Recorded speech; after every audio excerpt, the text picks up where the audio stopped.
dive into the story. Chapter 1. The Fall of a Hero. Late evening rooftops of Konoha. A crisp breeze wound through the silent village, carrying the scents of fresh rain and lit torches. The Fourth Shinobi World War had ended only months earlier, and the scars of battle were still etched into the very walls of Konoha. Most villagers slept, their hearts finally at peace after the calamity. But not everyone in the village rested easily tonight. High above the dimly lit streets, Naruto Uzumaki crouched at the edge of a stone railing. The world's saviorons hailed as a hare looked down at the homes below with an unsettled gaze. Anxiety twisted his stomach into knots. He had been summoned in the dead of night by the Hokage's advisors, told that his presence was required at an urgent council meeting. The request sounded suspicious, but came stamped with official seals he couldn't ignore. His natural optimism warred with a creeping sense of dread. Despite the warnings of his gut, Naruto had shown up. He told himself he was being paranoid was a recognized hero, the one who helped unite the nations against Madara and Kagaya. The village admired him, kids looked up to him. And yet, something about tonight felt off. He realized he was stalling, standing outside rather than going in. With a determined breath, he leapt from the rooftop and slipped into the large, circular council hall. Council hall midnight shadows. A line of torches threw flickering patterns across the worn stone walls. The massive circular space typically hosted open discussions among clan heads, elders, and the Hokage. Yet, tonight, only a select group of people were present. All wearing grim faces. The Hokage's two senior advisors, Homura and Kaharu, several high-ranking jonin, and a handful of masked Anbu scattered in the corners like silent sentinels.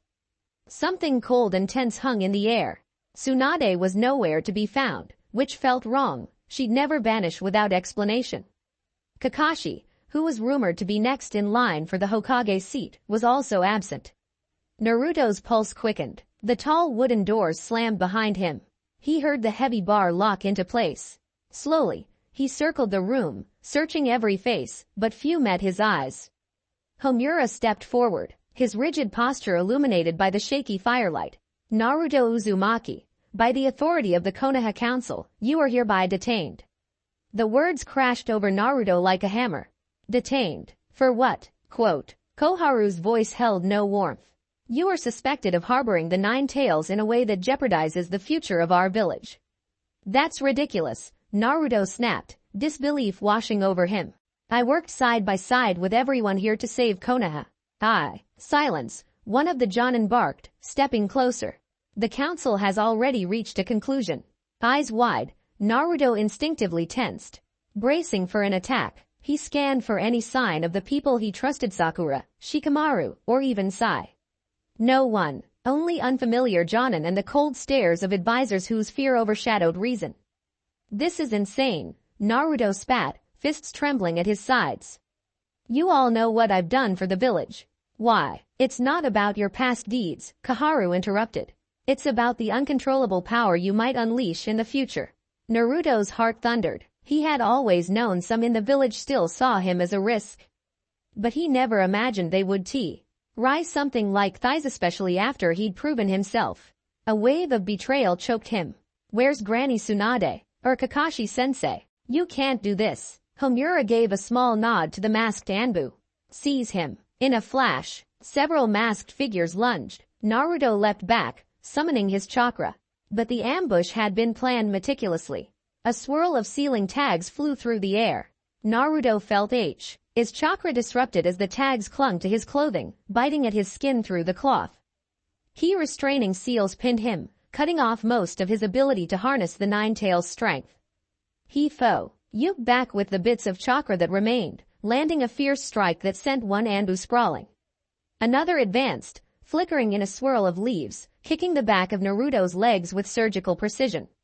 Naruto lost his balance, hitting the floor on one knee. More tags were slapped onto him and his arms, his back. The weight of them pressed down like invisible chains, leaving him dazed. He glared at the gathered council members, chest heaving. Yubis, you're making a mistake. No one moved to help. Homura simply stared, face drawn and grim. Take him away. Hidden detention corridor moments later. The corridor was too dark to see much, but Naruto could feel the cold metal cuffs biting into his wrists. An Anbu squad marched him forward, silence their only response. His mind reeled with betrayal and confusion. His arms were pinned behind him, trembling in anger. Konoha did this to me, he muttered, voice low. The memory of villagers cheering for him after the war was still fresh. How quickly they had turned. The group descended a spiral staircase beneath the council hall, going deeper than any standard prison. Water dripped from the ceiling. Every few steps, a new wave of chakra restriction seals flared to life, further dampening Naruto's energy. He gasped, short of breath, though he refused to let them see fear in his eyes. 2 more turns, and they arrived at a fortified door carved with archaic glyphs. One Anbu pressed a hand against a matching seal on the wall, causing the door to unlock with a hiss of released pressure. Inside was a small, windowless chamber, lit by a single torch stuck in a bracket. They shoved Naruto into the cell. A barrier snapped shut behind him, made of swirling lines of chakra designed to keep even the strongest Jinchuriki trapped. A sense of violation coursed through him. He pressed his hands against the barrier, testing it, but the power behind the seals was immense, likely a design left over from Danzo's time or the Root organization. He turned around to face the masked individuals. One Anbu lowered her mask just enough for Naruto to catch the outline of her mouth. There was regret in her eyes. She glanced away. Another masked figure closed the door, leaving him alone in claustrophobic silence. Abandoned cell hours later. Time stretched. Naruto lost track of how long he'd been alone. Minutes, hours, maybe an entire day. Not a single person had come to speak with him. No explanation, no reason, no familiar face. He was sore, hungry, and exhausted, but the emptiness in his chest hurt even more than the dryness of his throat. He stared at the torch's waning flame, mind swirling with questions. What about the promise they made to me? Where is Kakashi-sensei? Sakura, Sasuke is traveling, but would he even help me now? He let himself sink onto the cold floor, back pressed to a rough stone wall. Sleep came fitfully. Each time he drifted off, nightmares about the war and about Konoha's betrayal jolted him awake. His entire life, he had strived to become Hokage, to be recognized by all. Now, the thought was too painful to finish. Sometime later he couldn't be sure if it was day or night. There were voices outside. He scrambled to his feet just as the door swung open. 3 people entered. Kaharu, Homura, and a Jonin he didn't recognize, each expression set in stone. Why am I here? Naruto demanded, the dryness in his throat making his voice crack. I have a right to know. The Jonin unrolled a scroll. Evidence suggests that your control over the 9 tails is slipping. We've noted spikes of malevolent chakra in the village. Some have reported sightings of shadowy fox apparitions near training grounds at night. The council deems it prudent to remove all risk. Naruto's heart pounded. You're lying. Kurama wouldn't do that. He remembered how he and the 9 tails Kurama had come to an uneasy friendship by the end of the war. There was no way Kurama would run wild without reason. Homura's thin lips twisted slightly. We're not lying, Naruto. We're protecting the village. This sealed room negates your power. If you cooperate, we can avoid harming you. Cooperate with what? Naruto snapped. I have no problem proving my innocence. Let me speak to Tsunade or Kakashi-sensei. They'll. Kaharu cut in, voice shaky with tension or guilt. Naruto couldn't tell which. Tsunade has been removed from her position. A temporary council runs Konoha now. Kakashi is away on a mission. You stand alone. Naruto's veins ran cold. He couldn't believe they had seized control from Tsunade. The older woman had always suspected certain factions were eager to diminish her influence, but he never imagined it would come to this. Just do as we say, the Jonin added, stepping closer to the barrier.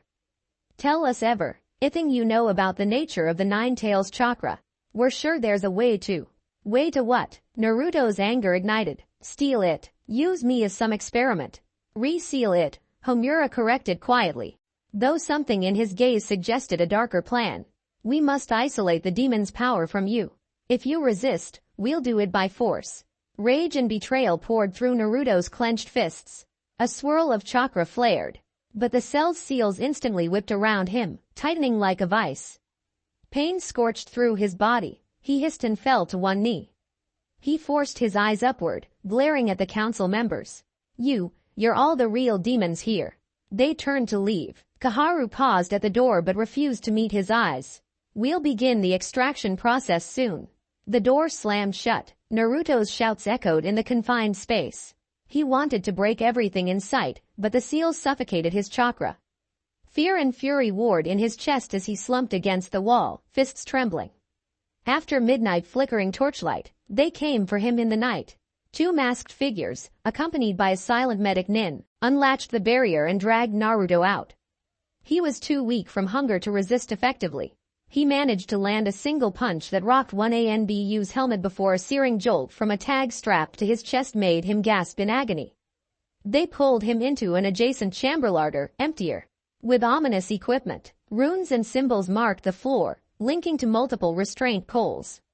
Naruto's heart thundered. They meant to forcibly rip Kurama's chakra from him. He could smell it in the air, an acrid tang of fear, pain, and old blood. The medic Nin strapped Naruto's arms above his head, hooking them to metal rings. The swirling pattern of the ceiling circle was designed to amplify pain, forcibly extracting demonic chakra bit by bit. Naruto's eyes darted around, searching for any chance, any weakness in the pattern he could exploit. Each attempt to gather chakra ended in piercing needles of torture. He gritted his teeth, refusing to make a sound. You think you can break me? He snarled, panting. I've been through worse. The medic said nothing, only adjusted the final clamp. He placed a palm on Naruto's abdomen, sending a wave of chilling energy across the seal. The first jolt was like 1,000 burning knives inside his body. Naruto's scream tore through the room. Pain overshadowed everything. It threatened to devour him whole, but Naruto refused to yield. He forced his head up, sweat dripping down his brow. They wanted him broken, docile, easier to manipulate. That would never happen. I will never let them turn me into a weapon for Konoha's fear. His vision blurred. Each surge of that vile extraction racked his muscles with convulsions. He could barely stay conscious. Somewhere in Konoha, a quiet conversation. Outside that dreadful chamber, Homura and Kaharu stood in a dim hallway, arms folded. The faint screams from Naruto filtered through the heavy door, causing even these hardened council members to wince. Homura stared at the ground, voice low. We once believed he would be Konoha's future. But the stakes. We can't take the risk of another monster in our midst. Koharu's face was ashen. We're doing what we must.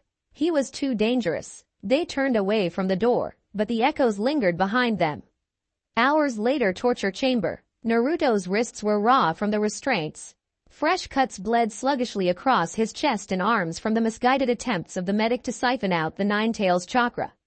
The process had begun fracturing Naruto's own life force. If continued, it would inevitably kill him. He hung there in the center of the circle, barely conscious. Each breath felt like a blade in his lungs. Kurama's growls echoed weakly inside his mind. The fox was locked down by countless seals, powerless to aid him. Damn them, Naruto murmured, voice ragged. Damn everyone. A twinge of guilt flickered in him. He didn't truly hate the village, but the swirling betrayal and anguish made it impossible to think clearly. He told himself to hold on, that someone, Tsunade, Kakashi, Sakura, someone would intervene. Yet no one came. The single torch in the room sputtered. Shadows stretched across Naruto's half-lidded eyes. He wondered if he'd die here, alone in the dark, unrecognized, unmissed. Then the door opened again. Cell transfer pre-dawn gloom. A different squad of Anbu marched in, unhooked Naruto's broken body from the extraction circle, and half-carried, half-dragged him back to his cell. They secured fresh sealing tags across his torso to keep him from even the faintest spark of chakra. His vision faded in and out. He coughed, spat blood onto the floor. They dropped him on the cold stones, then sealed the barrier without a word. Naruto groaned, arms limp at his sides. The swirl of agony, the dryness, the deep ache from betrayal, all pressed down on him until he felt numb. I can't end like this, he told himself, though it was just a faint thought, an echo of the old determination he once carried so proudly. He closed his eyes, letting the darkness of unconsciousness claim him. Later, Naruto's cell, uncertain hours. Naruto woke with a start, heart pounding wildly. For a moment, he thought he saw a sliver of light that wasn't the flicker of the torch. It was gentle, golden, like a faint sunrise gleaming on the horizon. But then it vanished. The cell returned to its usual pitch black, but the memory remained. Am I hallucinating? The intensifying pain Hirohout his body said he wasn't in any condition to think straight. He forced himself to sit against the wall. Leaning his head back, he closed his eyes and tried to regulate his breathing. The searing lines across his chest were crusted with dried blood. Quiet footsteps. Naruto tensed. This time, it wasn't the heavy boots of multiple shinobi. It sounded like a single person. The door slid open with a soft creak. He could make out the silhouette of a slim figure, probably a woman. She approached the barrier, standing just outside the glow of the dying torch. Naruto tried to speak, but his throat was too parched to form words. He coughed instead. The figure bent forward, placed something on the floor, a small canteen, and pushed it gently through a gap beneath the barrier. Immediately, the wards crackled. But apparently she'd found a spot safe enough to pass an object through. He grabbed the canteen, unscrewed the lid shakily, and drank. Cool water flooded his dry mouth, and for a moment, he couldn't help but sigh in relief. When he looked up again, the figure was gone. Shortly after Naruto's paw, water droplets shimmered on Naruto's lips. The act of kindness, however small, gave him a faint spark of hope. Who was that? An ally? It could have been a rebel Anbu, or maybe a remorseful medic. He couldn't be sure, but it reminded him that not everyone in Konoha agreed with the council's cruelty. His senses reeled with exhaustion. He huddled against the stone, coaxing the faintest scraps of chakra from deep within. The ceiling tags radiated a draining effect that made his limbs tremble. Yet Naruto's will remained. He refused to die. He refused to let this betrayal define him. He drifted into a fitful sleep, mind swirling with fragmented memories, fighting side by side with Sasuke, receiving cheers from the villagers. The moment Tsunade put her hand on his shoulder, telling him he could be Hokage one day. All those cherished memories warped into illusions of scornful faces, pointing fingers. Harsh whispers labeling him a demon. Council hall concurrent discussion. Elsewhere, in a smaller room adjacent to the main council chamber, Kaharu rubbed her temple, eyes red-rimmed from lack of sleep. Homura paced the floor, scowling. You heard the intelligence, Homura said quietly. Some are saying Naruto's torture is unjust. Rumors spread quickly, and if the other nations learn we've locked up the hero of the war. They might. I know, Kaharu replied, her voice cracking. But it's too late to reverse course without appearing weak. The Nine Tails is a risk we can't ignore. A Jonin with short, dark hair stepped forward. Perhaps if we extract the beast quickly, we can release Naruto once he's powerless. That might quell public outrage if we don't kill him in the process. Homura paused his pacing. The extraction is dangerous. Without the Reaper Death Seal or specialized jutsu like the Geto statue, it's nearly impossible to remove a tailed beast without killing the host. Our sealing experts are improvising. That's why they're doing it slowly. Kaharu sighed, pressing her lips thin. All we can do is continue the procedure. Let's see if we can glean enough from the beast's chakra to store it somewhere else. What about the Hokage seat? The Jonin asked, voice hushed. Tsunade was forcibly removed. Kakashi's loyalists won't stay silent forever. Then we deal with them, Homura said coldly. First, the Kyuubi's power is neutralized. After that, we can. A crash interrupted them. An Anbu raced in, masked and breathless. Counselors, the prison staff reports a problem with the seals. Homura's eyes narrowed. What kind of problem? They're weakening, somehow. It might be residual from the extraction attempts or something else, but Naruto's cell is starting to destabilize. The seal masters are worried it could lead to a sudden flare of the Kyuubi's chakra. Koharu's face paled. Double the guard, if there's any sign of a breakout. Understood, the Anbu said, bowing quickly before dashing off. The Jonin frowned. He's heavily weakened. How could the seals be weakening on their own?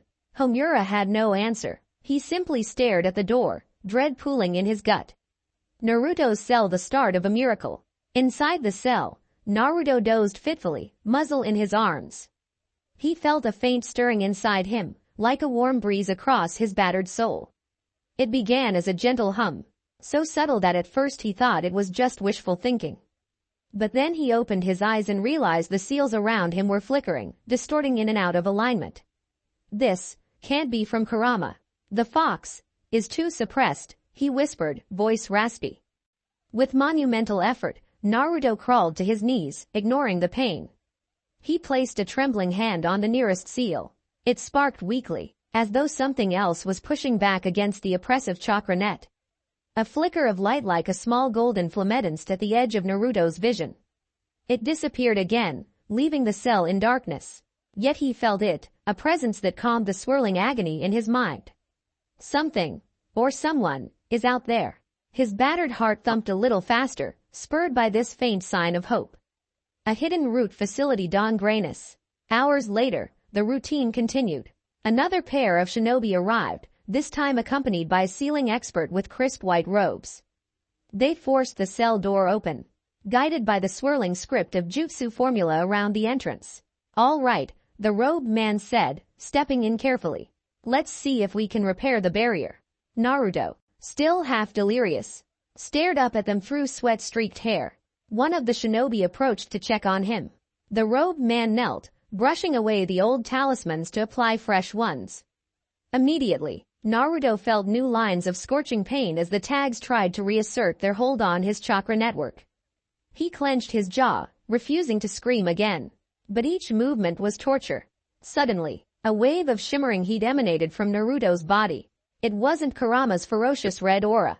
This was different, yet oddly potent. The robed man stumbled back. What is this? One of the guards tried to hold Naruto down. Heshi's resisting with some new kind of. Naruto had no explanation either, but he used the brief confusion to yank his shoulder free.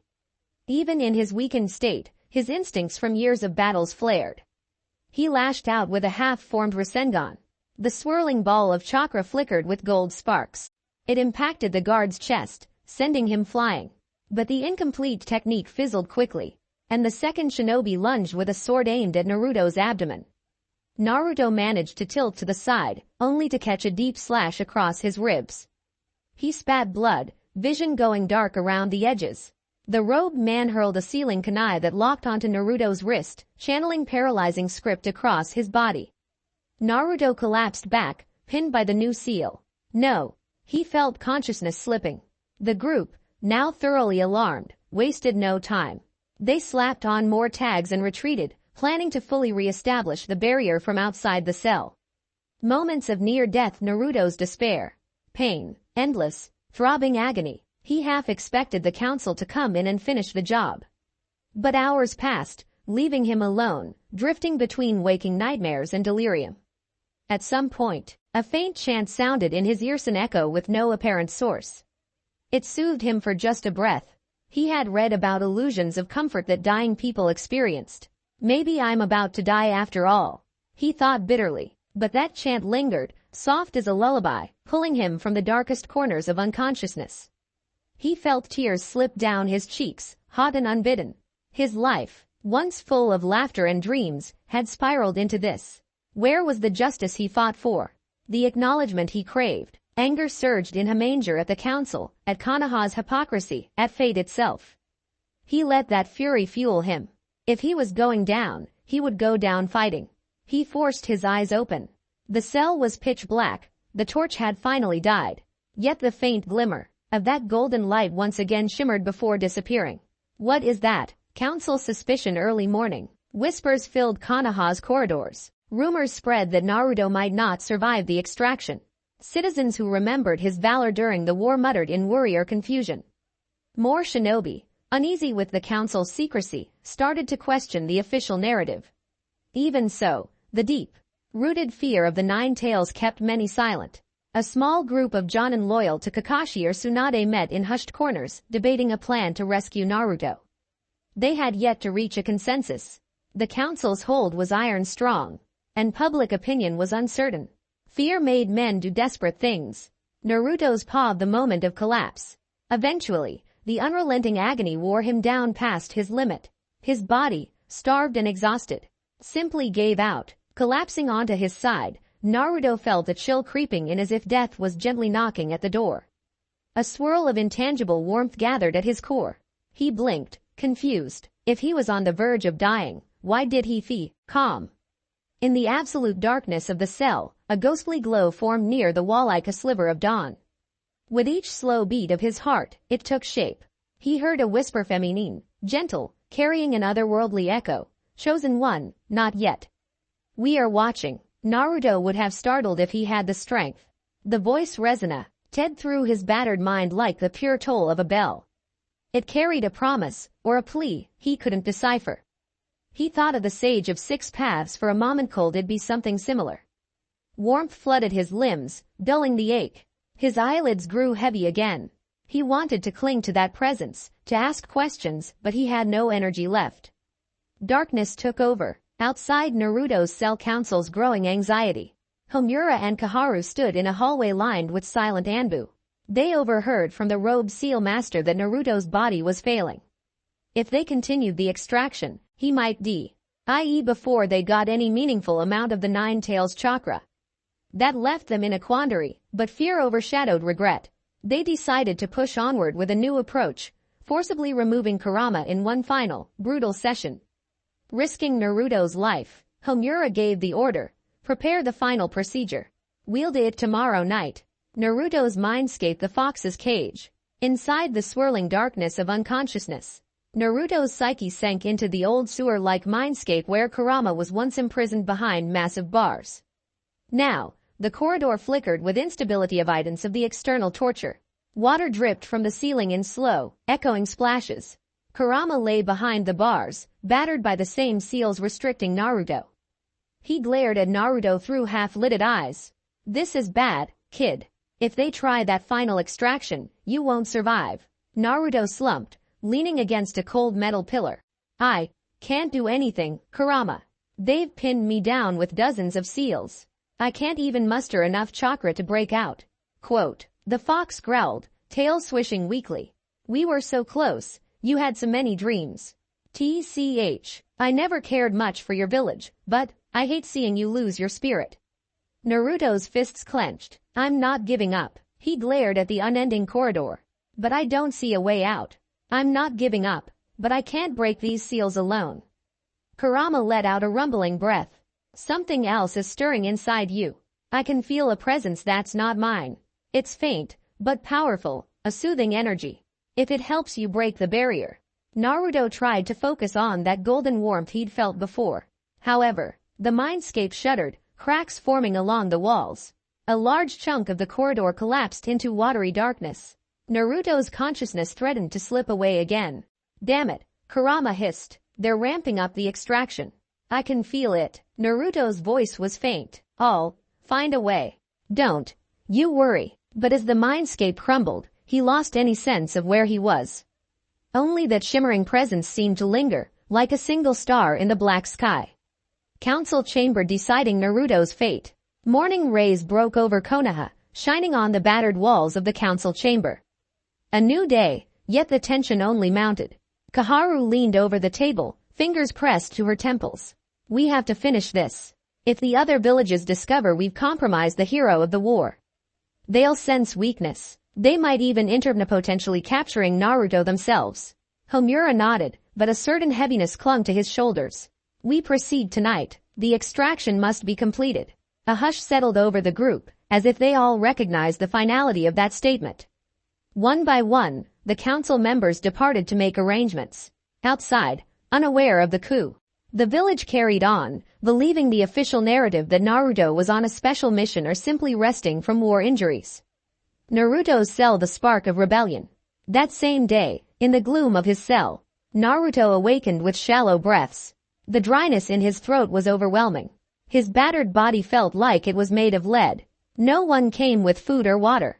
They wanted him weak. They wanted him pliable for the final extraction. A ripple of footsteps in the corridor made him glance up. The door cracked open. A hooded figure stepped inside, quickly shutting it behind them. Naruto tensed, expecting another round of torture. But the stranger hurried over, face shadowed, and pressed a small container of water into his hands again. Naruto's vision blurred in confusion. He gulped down the water greedily. Who? The hooded stranger put a finger to their lips. Their voice was muffled but urgent. I can't stay long. I'm sorry. I only have this to keep you alive. I want to help. But I can't break the barrier. I'm not strong enough. Despite the exhaustion, Naruto's eyes burned with fierce spirit. Why? Help me at all. The figure looked away. Because what they're doing is wrong.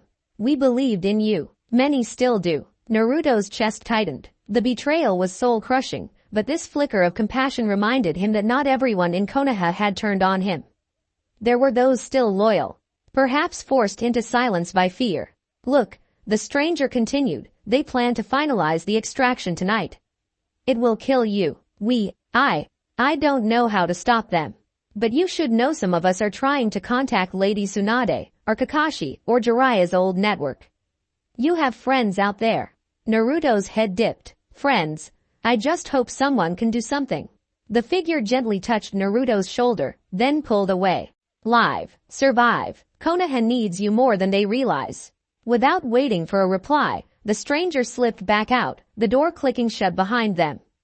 Naruto held the water container, fists trembling. He had to find the strength to endure this final onslaught. But how? The last extraction attempt nearly tore him apart. The next one would be far worse. In the quiet hours before dusk, Naruto tried to rally the last fragments of will he had. He sat cross-legged, forcing slow, shallow breaths. A single mantra filled his thoughts. I won't die. I won't die. I won't die. If a chance emerged given, the Slightsty would fight to break free. The alternative was unimaginable. His mind drifted to old memories. Iruka's warm smile. The first time someone acknowledged him. Kakashi's subtle pride after training. Jiraiya's boisterous encouragement, urging him to be the best. He even remembered small acts of kindness from villagers after the war ended. The pain in his chest flared, mixing regret with bitterness.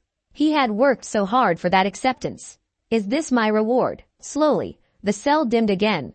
The overhead torch was never replaced. The corridor's pale lamplight filtered faintly through the cracks in the door. Naruto's stomach growled, but he ignored it. A different kind of hunger consumed him, a thirst for justice, or maybe vengeance. He wasn't sure which. Both feelings warred inside him, forging a darker resolve than he'd ever known. The eve of extraction, Naruto's POV. Night descended on Konoha, calm and cold.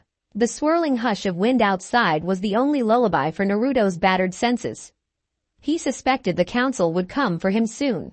Part of him wished he could lash out, demolish the entire building. But the iron grip of those seals made that a distant fantasy. His body felt heavier by the minute. The forced extraction attempts had messed up his internal chakra network. If the final procedure started, he doubted he could last more than a few minutes. Yet the fox within him was pinned, and Naruto himself was at the brink of collapse. No, I'm not done. I refuse, the vow echoed weakly, almost drowned by the pain. Without warning, a soft glow illuminated the cell's corner. Naruto raised his eyes. This time, he knew he wasn't hallucinating. The light was real, forming a hazy silhouette. Flowing hair that shimmered like sunlight on water. Her eyes seemed to gleam with compassion. Naruto tried to speak, but only a strangled sound emerged. The figure glided closer. She knelt beside him, and though she radiated warmth, her form looked almost intangible. A gentle voice resonated in the silent chamber. You have suffered greatly, young mortal. Your spirit is strong, far stronger than these mortal chains. Naruto stared, half in awe. Who are you? Her expression was sympathetic, almost tender. We are the old watchers of this land. We see your plight. We do not wish to let your flame be snuffed out by fear and ignorance. He tried to comprehend. Old watchers, Kami. She gave a faint nod. Though her lips formed a smile, it carried a deep sadness. The Shinto pantheon has observed your valor. Uzumaki Naruto. The fervent desire in your heart echoes through the spiritual realms.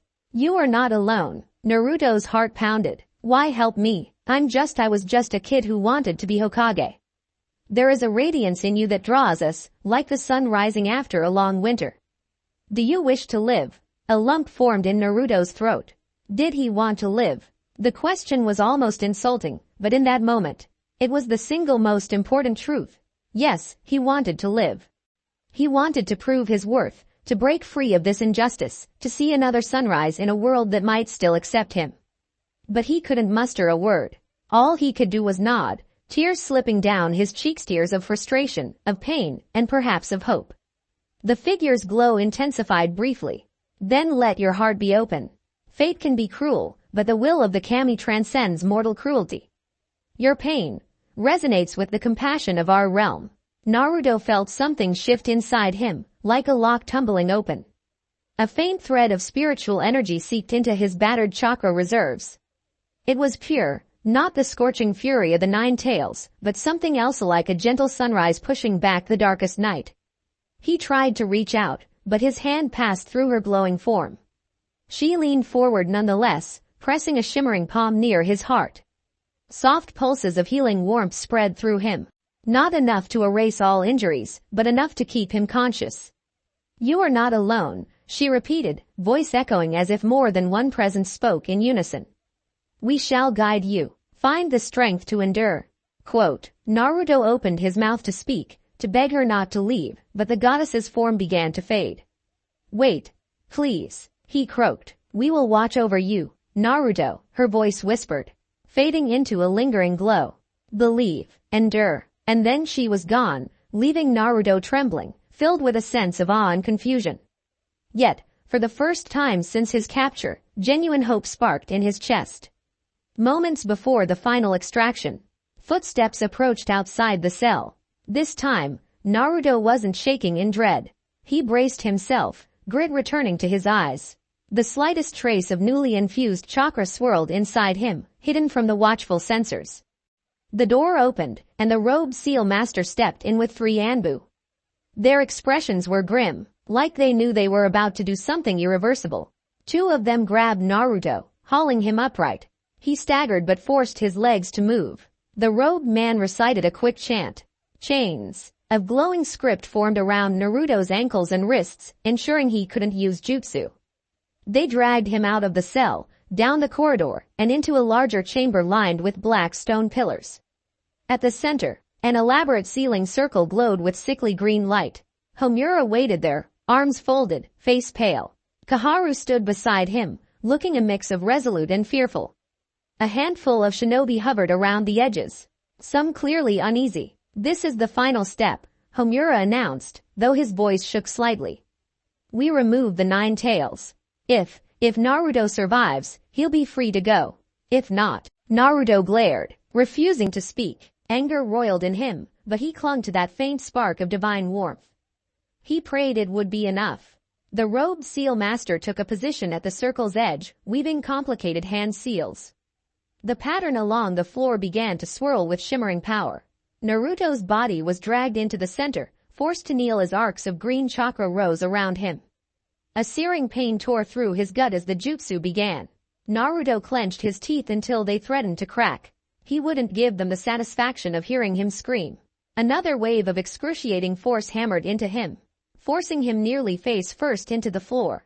Blood trickled from his mouth. Desperate struggle. Inside Naruto's mindscape, Kurama roared, thrashing against the newly intensified seals. These pathetic mortals, they dare. The fox's aura flickered, suppressed but raging. Naruto grimaced, forcing his eyes open despite the pain. Not like this, I won't let them take everything. The robed man chanted louder, and a distortion appeared over Naruto's abdomen, the start of a forced extraction.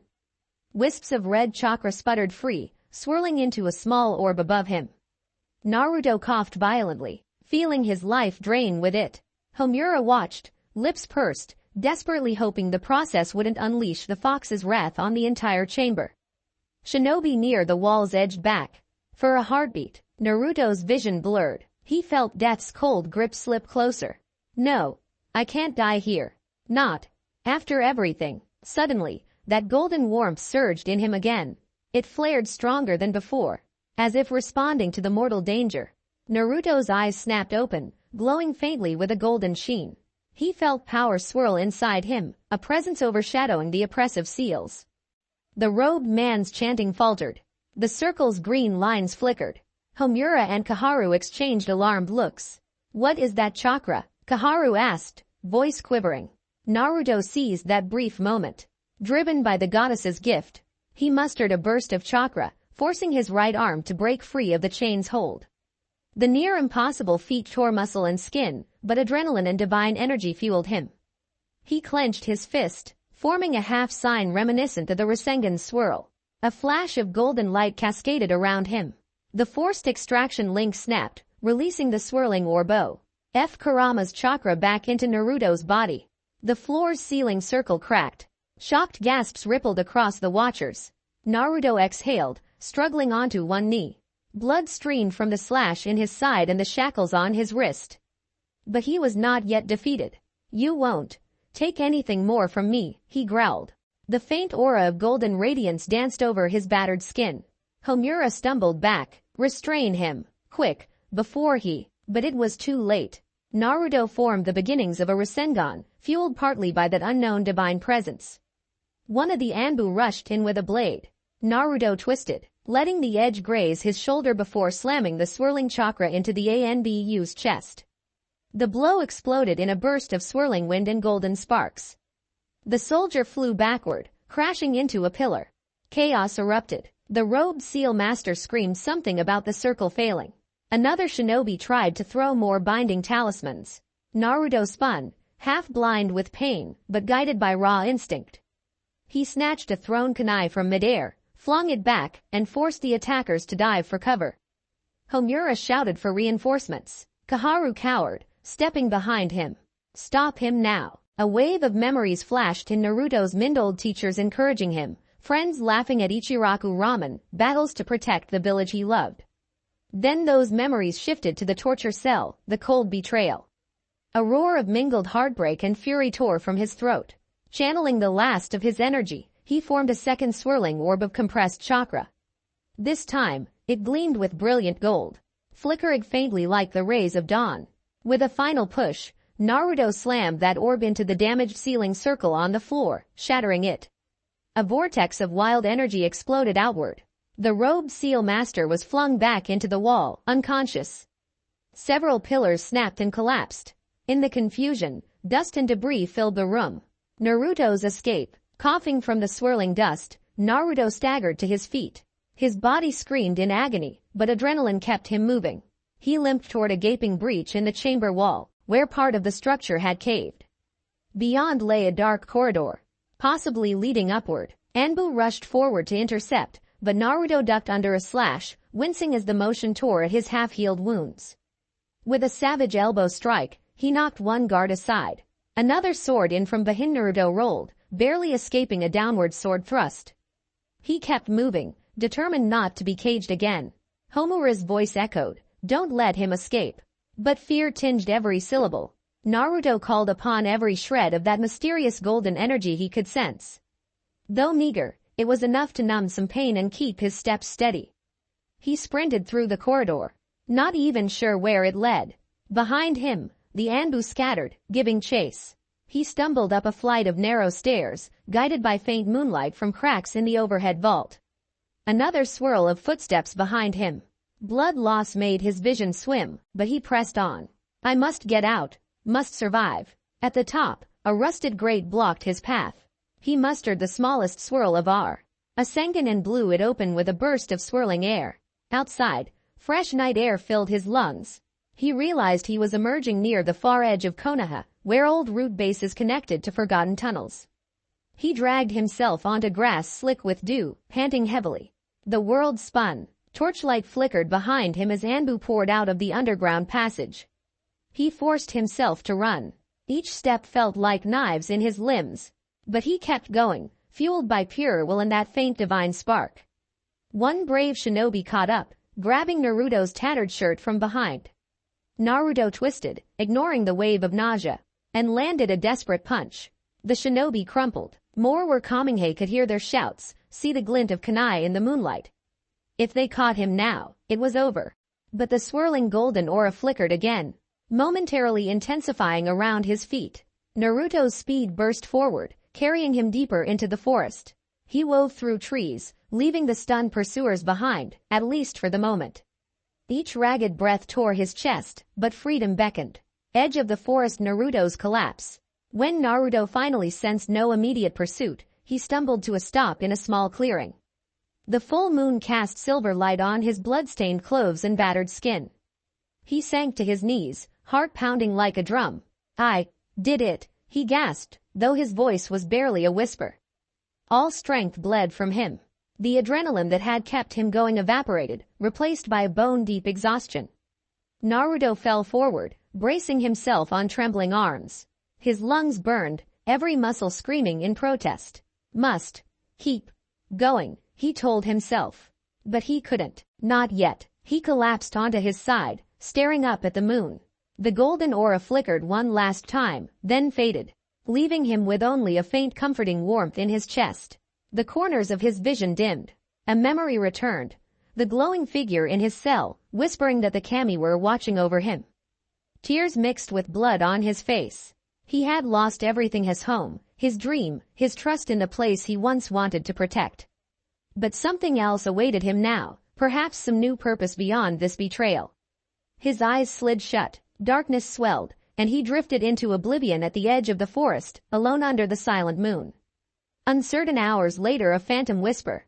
Naruto teetered on the boundary between life and death, unconscious in that lonely clearing. In the silence, the faint rustle of leaves mingled with an otherworldly presence that hovered near him.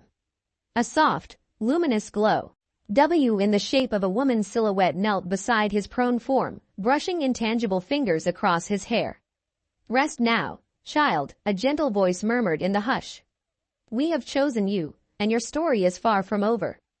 A distant chorus seemed to answer, multiple voices, female in nature, each carrying warmth, sorrow, and resolve. They swirled around Naruto's battered body like a silent guardian. We shall guide him, they seemed to say, for the mortal world needs him yet. Slowly, wisps of healing warmth radiated into Naruto's wounds. Not enough to fully mend him, only enough to ensure his fragile life clung to existence. The presence lingered for a time, then vanished as morning light began to crest the horizon. End of Chapter 1. Chapter 2. A Celestial Pact.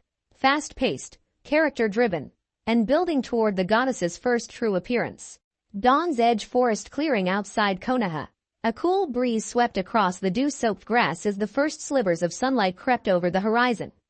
Naruto Uzumaki lay unmoving in a small clearing, far from any prying eyes. His clothes were torn, soaked in blood, and caked with mud after his frantic escape.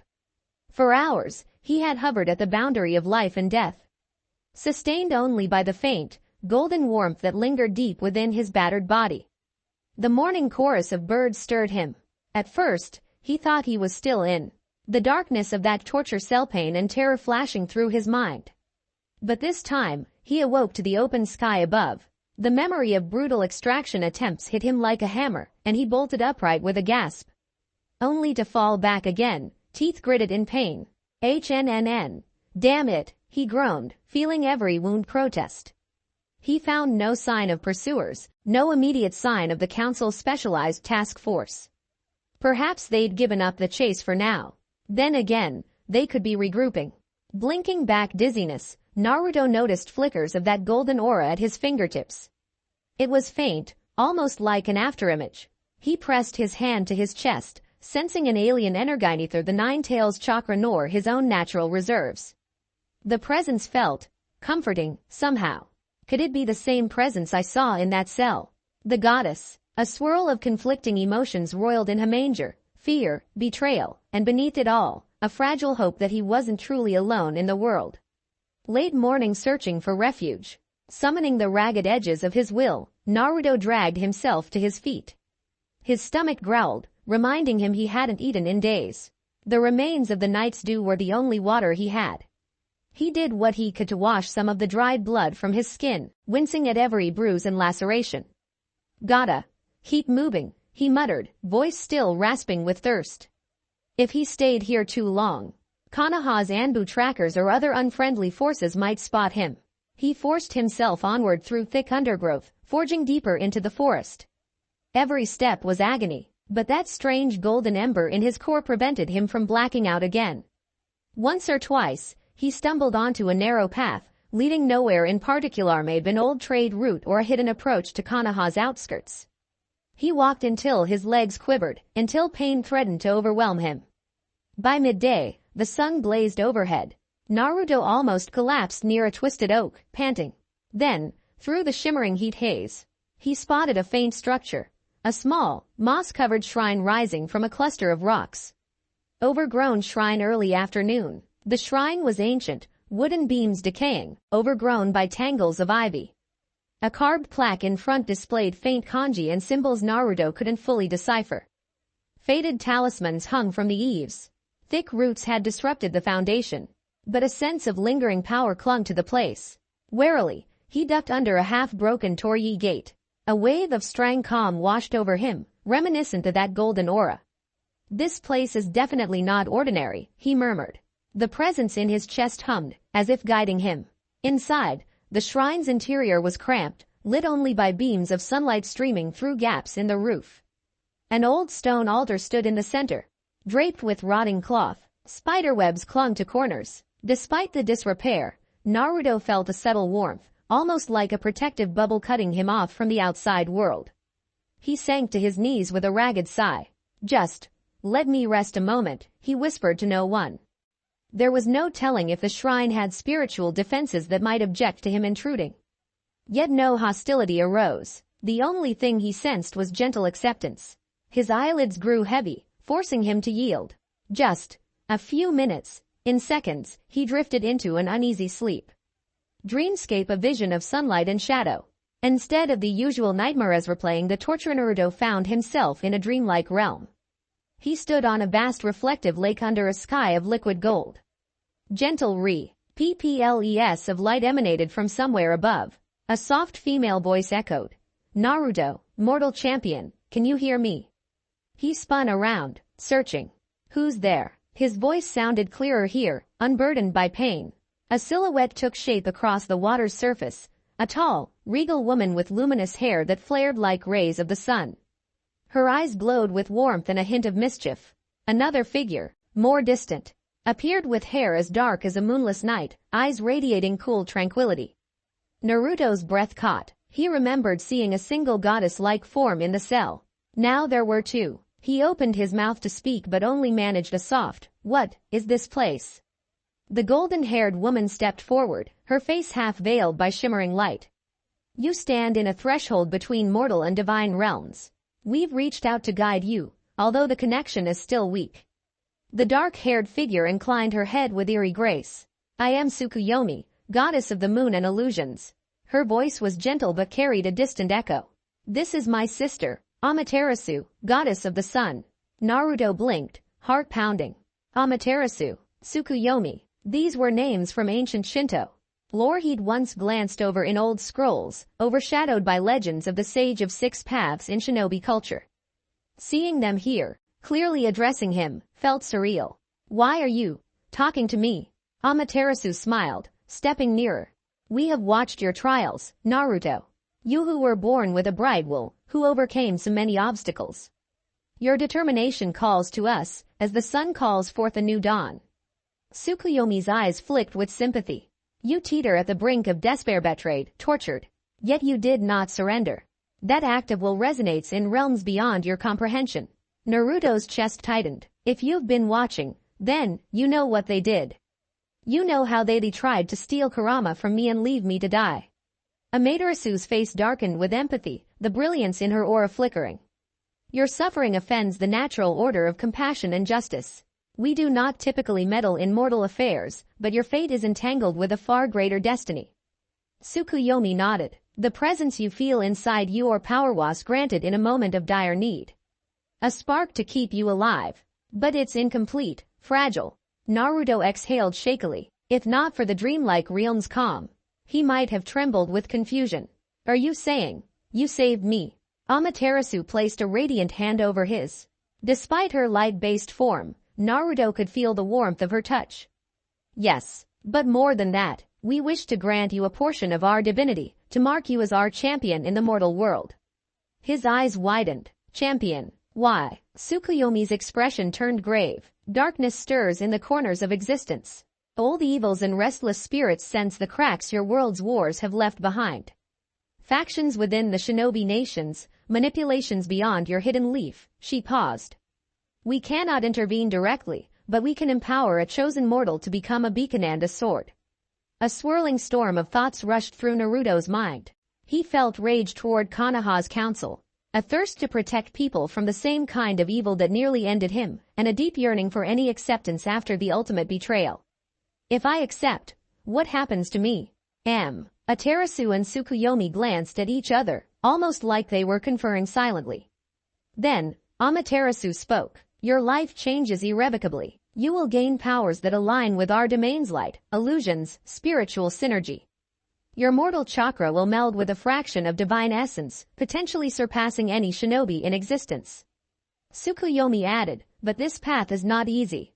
The blessings come with responsibilities. Should you misuse them, or if your heart succumbs to vengeance alone, the consequences could be dire. Naruto's throat felt tight. He remembered every ounce of suffering in that cell. The scorn in the council's eyes, the fear the village had for him since childhood. Then he remembered all the innocent people he'd saved during the war, the children who once looked up to him. I'm so angry, he admitted, voice trembling. I want to make them pay. But at the same time, I can't turn my back on those who need help. I don't know how to balance that. Amaterasu's gaze softened. We do not demand blind purity. Your anger is justified. You can carry that darkness without letting it consume you. If you choose the path of our champion, your mortal heart remains your own. We only ask that you fight against true malice and it become it. A hush fell over the lake's mirror-like surface. Naruto's mind whirled with indecision. Yet a part of him sensed this was a once-in-a-lifetime chance. The chance to break free of the shackles Konoha forced on him, to claim power that could ensure he'd never be at anyone's mercy again. He took a deep breath. I accept. The words felt both terrifying and liberating. Amaterasu's smile blossomed into radiant warmth. Tsukuyomi's eyes gleamed with approval. Then let this be our contract, mortal champion, Tsukuyomi intoned quietly. You shall bear our blessings, and in return, defend the balance of the world we watch over. Light flared, enveloping Naruto. For a split second, he glimpsed more figures beyond Amaterasu and Tsukuyomi. Feminine silhouettes swirling in distant radiance, as though multiple goddesses observed this moment. Then, with a rush of golden luminescence, everything vanished. Inside the shrine late afternoon, Naruto jolted awake, chest heaving. The sun's position told him hours had passed. His injuries still hurt, but a subtle difference pulsed in his body like a wellspring of new energy had taken root. He flexed his fingers, feeling small motes of golden light dance around them. The dream, was it real? He muttered. Yet as soon as he asked, he felt the faint brush of invisible power resonate under his skin. The memory of Amaterasu's gentle warmth and Tsukuyomi's calm presence was vivid, not fading like a normal dream. He eyed the old altar. Champion of the kami, huh? He scoffed, still half disbelieving. Then the memories of the council's betrayal tore through him. Anger surged but also a strange sense of clarity. He wanted justice, revenge even, but not at the cost of his humanity. He refused to be consumed by hatred. I'll decide how to use this power. Slowly, he pushed himself off the floor and limped outside, blinking as the afternoon sunlight bathed the overgrown clearing around the shrine. Despite the battered state of his body, he felt stronger. Starving, yes, but not on the brink of death anymore. He tested his chakra. A swirl of golden light sparked around his hand, more subbed. You'd than a typical Rasengan but imbued with a sizzling force. The sensation made Hai grin, albeit grimly. I wonder what the council would think if they saw me now. Nearby stream gathering supplies. To avoid collapsing again, Naruto needed food. He followed the sound of trickling water until he found a small stream. Catching fish with chakra-based reflexes used to be second nature. Even in his weakened state, he managed to snare a pair of trout. Though it wasn't gourmet, he was too hungry to complain. He kindled a small fire with a jutsu. To his surprise, the flames ignited with a flicker of golden sparks. He stared at them, feeling that warm resonance from Amaterasu's domain. That's new, he muttered, rotating the fish on a makeshift spit. As he ate, his mind churned with questions. What do I do now? Konoha is out of the question. If I go back, I'll be put on the slab again. A pang of sadness twisted his gut. The village had been his dream. The same place that now wanted him dead or devoured. A faint rustling in the underbrush made him tense. He dropped the fish remains and reached for a kunai except he had none. He was effectively unarmed, having lost all standard gear during his escape. Leaves parted, revealing a small fox with striking white fur. The animal stared at him, unafraid, sniffing the air. Naruto blinked. "Did you come for scraps?" He tossed a small piece of leftover fish. The fox trotted closer, grabbed the morsel, and retreated to a safe distance. Naruto shook his head, amusement tugging at the corner of his mouth. The encounter felt oddly symbolic. Fox, Inari. He recalled the other figure who might be watching him from the realm of the kami. A curious thought. Maybe the goddess of foxes was also paying attention. Konoha Interior Council's crisis. While Naruto tried to recover, the leadership in Konoha spiraled into disarray. Homura convened an emergency session with the senior Jonin and the specially assigned root forces, hidden away from the public eye. The meeting took place in a sealed chamber beneath the Hokage Tower, fear humming in the stale air. "How could you let him escape?" Homura demanded, eyeing the robed seal master who looked half dead from chakra overexertion. The man bowed his head. "We never anticipated an unknown energy interfering." The barrier cracked, and Uzumaki manifested some new power. Then he shattered the extraction circle. Kaharu, arms folded, looked haggard. "We have shinobi scouring the forests around Konoha. But at this point, there's no telling how far he's gone." A masked root operative spoke flatly. "If we locate him, do we kill on sight?" Homura hesitated. "Neutralize him if you must. But if possible, subdue him. We still want the Kyuubi's chakran. We can't have him forming alliances with other villages. His knowledge alone is a threat." He forced an even tone, but everyone sensed the underlying panic. A hush fell over the room. They all knew what this meant. Naruto was now the village's primary fugitive. More dangerous than any rogue ninja. If word spread beyond their borders that Konoha had betrayed the war hero, the political fallout could be catastrophic. For them, secrecy was paramount. Forest outskirts, a team on the hunt. Late that evening, a team of 3 Konoha shinobi, judging by their masks, crept quietly through the forest. The lead figure raised a hand, signaling the others to stop. He crouched low, examining footprints in the mud near a shallow stream. "Recent," he murmured. "He's close." His companions nodded and fanned out. They followed a faint trail that vanished near rocky terrain. Finally, they spotted a flicker of light, the remnant of a campfire's embers. The lead Anbu motioned for silence and carefully approached. No one was Theronly the Black. End stones and the smell of cooked fish. A second operative checked the area. "He can't have gone far. The footprints are still fresh." She paused, glancing into the distance. "Think we should fan out or report in?" The leader was about to reply when a swirl of leaves erupted behind them. All 3 spun, weapons at the ready. But the figure that emerged wasn't Naruto. It was Sai, former root mem. And longtime associate of Team Kakashi. He wore a grave expression, stepping forward with his ink-drawn beasts trailing behind. "You're searching for Naruto, correct?"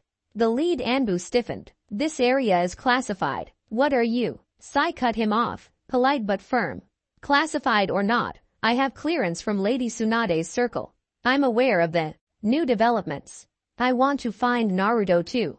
The group exchanged tense glances. Officially, Tsunade was out of power. But Sai was known for his unwavering loyalty to Team Kakashi and might have his own reasons for stepping in. One Anbu's hand twitched near a blade. "We have direct orders from the council. We don't need your interference." Sai's onyx eyes narrowed. "Orders from the council that overshadow the well-being of a comrade who saved this village." A subtle edge crept into his otherwise calm voice. "Are you so sure what you're doing is right?" The Anbu stood rigid. "You have your loyalty. We have ours." A tense standoff loomed. Sai exhaled, glancing at the faint footprints near the embers. "If you see Naruto, know that he will defend himself. And he won't hold back anymore. Think carefully before engaging him in a death match." Without another word, Sai's ink creatures formed a swirling cloud around him, and he vanished into the branches. The Anbu lingered, unsettled. Eventually, they resumed their search, each step weighed down by the looming possibility of what a cornered, enraged Naruto might do. Shrine clearing. Twilight falls. Naruto returned to the shrine near sundown. He'd spent the day gathering what little he cold berries, roots, and small game to eat. It was a far cry from Ichiraku ramen, but survival took priority. The divine energy inside him fluctuated, sometimes surging with warmth, other times quieting. He could feel it trying to mend his injuries, though mortal flesh still healed slowly. At least his bruised ribs hurt less, and the slash wounds no longer bled freely. As night approached, he found himself wishing for more of that dreamlike contact with the goddesses, craving clarity and direction. He knelt in the shrine's dusty interior, staring at the stone altar. Tiny motes of golden light flickered around him like fireflies. Amaterasu, Tsukuyomi, can you hear me? He whispered, feeling oddly self-conscious talking into the empty space.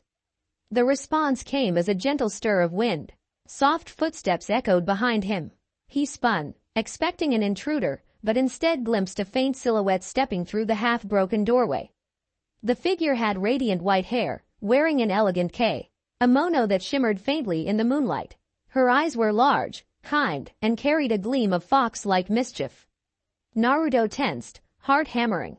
Who are you? She smiled, stepping closer without fear. One who's been watching you from the moment you were a child, beloved by the fox spirit. My name is Inari. A jolt of recognition raced through him. Inari, the goddess of prosperity and foxes.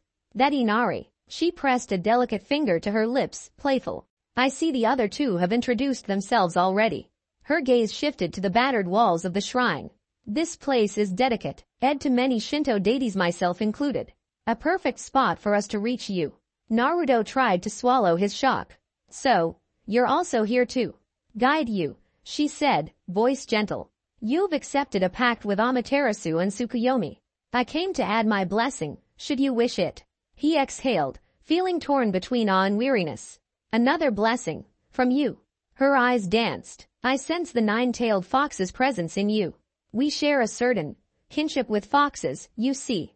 My domain resonates with your spirit. I can fortify that bond, help you tap into illusions or transformations beyond typical shinobi methods. Naruto hesitated. His experiences with illusions are rarely pleasant enemy genjutsu or the genjutsu-based domains of the Uchiha. Yet the idea of harnessing illusions for his own advantage now held a certain appeal. Konoha was so terrified of Kurama. Perhaps I can turn that fear to my advantage. Inari's voice softened. You're angry, and you have every right to be. But your core nature is still that of a protector. I feel it. She stepped closer, bold enough to place a gentle hand on his shoulder, meeting his gaze. You don't have to face this alone. A swirl of conflicting emotions flooded Naruto. He'd never had people so openly stand by him, let alone goddesses. The sensation of her hand warm and real sent a jolt of surprise through him. She wasn't just an apparition. She was physically here, in front of him. He managed a wry smile. You're not scared of me. Even after what the council said, after everything with the fox. Inari shook her head, expression earnest. I see more than mortal fears and rumors. So do my sisters. Something in Naruto's chest relaxed. A playful spark lit his eyes. Well, if you're sure you want to help a guy like me, then, thanks. He reached up, hesitating before lightly clasping her hand. The contact left him with a strange, pleasant tingle. Her cheeks tinged faintly pink, but she didn't pull away. I think you'll find my gifts quite useful. Naruto felt his face warm. He still wasn't used to this new dynamic, beautiful, powerful women offering him unwavering support, and a faint swirl of attraction mingled with confusion in his stomach. But the moment was short-lived. Outside, the faint crunch of footsteps on gravel made him freeze. Someone was approaching. Inari's ears, fox-like, though cleverly hidden by her hair, twitched. Naruto glanced at the battered door. Might be more Konoha shinobi. Inari's playful grin sharpened. Let's greet them, shall we? Her form shimmered. She stepped backward, blending into the shadows near the altar. As though cloaking herself from mortal sight. Anbu infiltration shrine exterior. 3 masked shinobi flitted among the trees. Their leader paused behind a thick trunk, scanning the area. We're close. I sense recent chakra usage, some kind of unusual signature. The second operative frowned. Almost.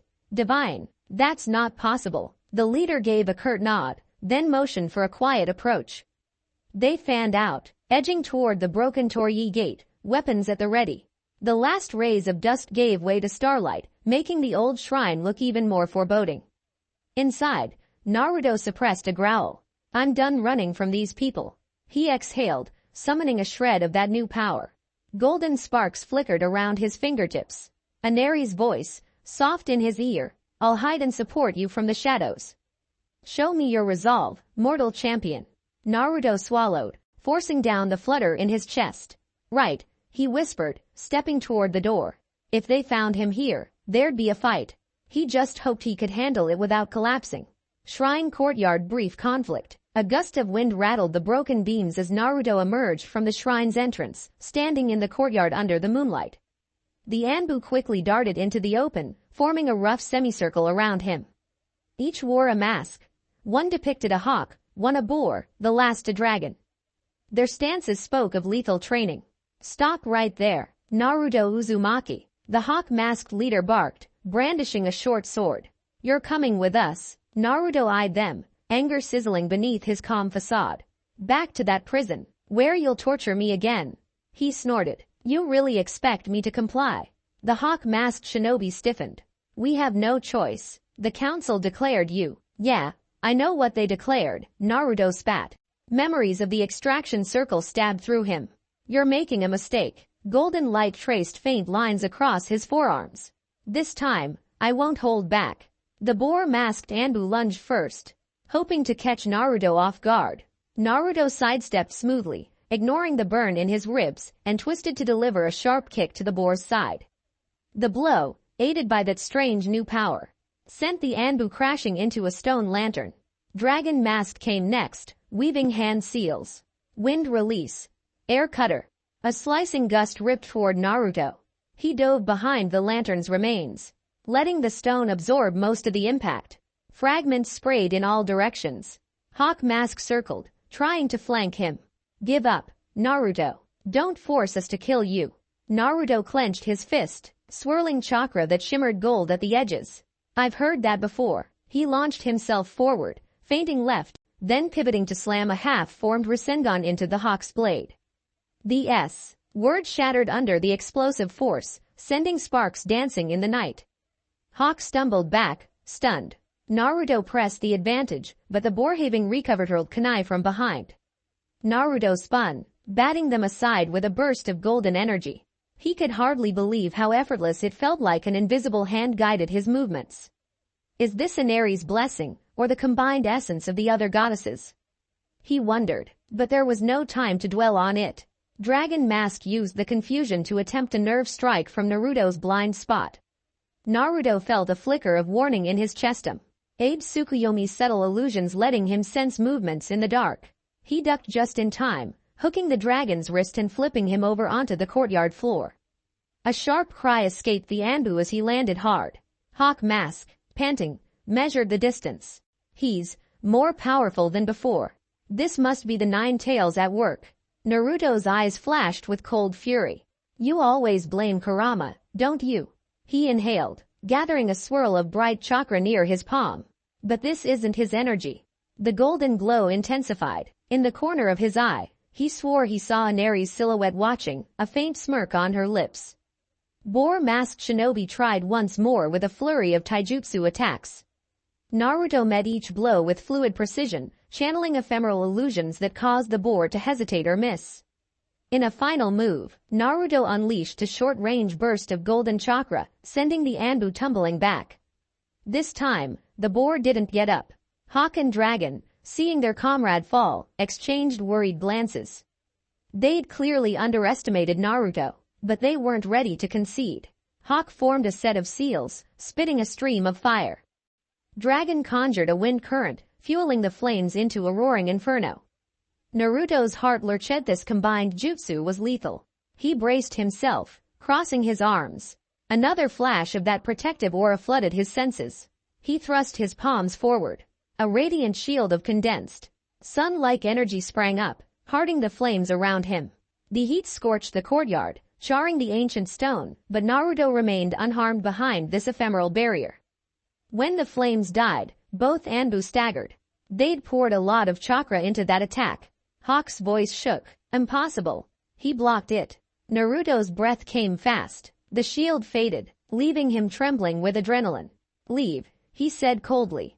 You can't win. Dragon looked torn, scanning the unconscious boar. Hawk cursed under his breath, sheathing the broken remnants of his sword. This isn't over, he hissed. With a quick signal, he lifted the boar's limp form.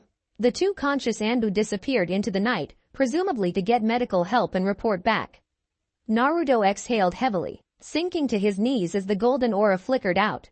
The fight hadn't lasted long, but in his weakened condition, it felt like an eternity. Every old wound throbbed. That was close, he gasped. A soft laugh drifted from behind him. Inari stepped from the shadows, her expression both amused and worried. You handled that well, but we should leave. Reinforcements will come soon. He glanced up, yes, reflecting moonlight. Yeah, just give me a second.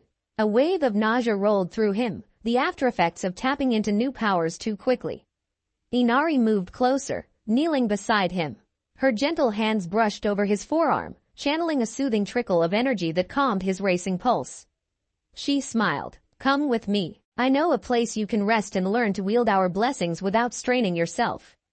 Naruto managed a crooked grin. Guess I should trust a goddess of foxes to have a few hideouts. Inari winked. I am quite resourceful. She helped him stand, slid her arm around his waist to support him. Though the pain still gnawed, Naruto felt an unaccustomed wave of gratitude and comfort. Not even Sakura or Tsunade had ever assisted him with such gentle, unwavering care. He met Inari's gaze, and for a moment, the tension of the night melted away. The faint closeness of their bodies, the brush of her kimono against his battered clothes, stirred unexpected warmth in him. He swallowed hard. Lead the way, goddess. Late night deep forest path. They traveled through the forest, guided by the silver glow of the moon.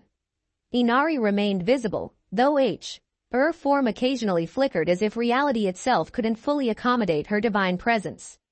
She explained that her physical manifestation took energy, so it wasn't sustainable indefinitely.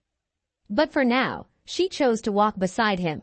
Naruto leaned on her only slightly, determined to prove he wasn't too weak to keep going. A part of him refused to appear pathetic in front of a literal goddess, especially one so radiantly beautiful. So, he said, trying to distract from the awkward silence, you said you watched me since I was a kid. Inari smiled. Yes, you were always a fascinating child, mischievous, lonely, but with a heart longing for connection. I often wondered how your path would unfold. His lips twisted in a sad smile. Well, I never expected it to end up like this. Betrayed by my own village. She shook her head, sympathy in her eyes. The world is more complex than you realize. There are many who still care for you. But fear is powerful, and it drives people to dark actions. He grunted, recalling glimpses of how some villagers did treat him kindly after the war. Maybe, but I can't see a way back right now. They walked on, the forest canopy thick overhead. The of nocturnal creatures accompanied them. After a while, Inari stopped at a large boulder covered in moss. She gestured with a slender hand, sending a faint glow across its surface. An intricately inscribed doorway shimmered into view. Clearly, it had been hidden by illusions. Here, she said, an old hidden way leading to a safe haven. Naruto stared, impressed. Fancy. He watched as she slid open the concealed panel. A rush of cool air greeted them, and a lantern's faint glow flickered inside. They entered a passage that sloped downward, carved into the earth.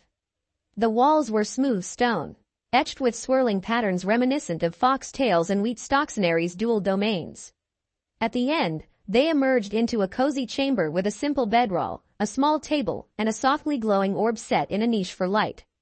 Naruto raised an eyebrow. You keep a hidden lair in the woods. Inari shrugged with a playful grin. I'm a goddess of cunning as well, remember.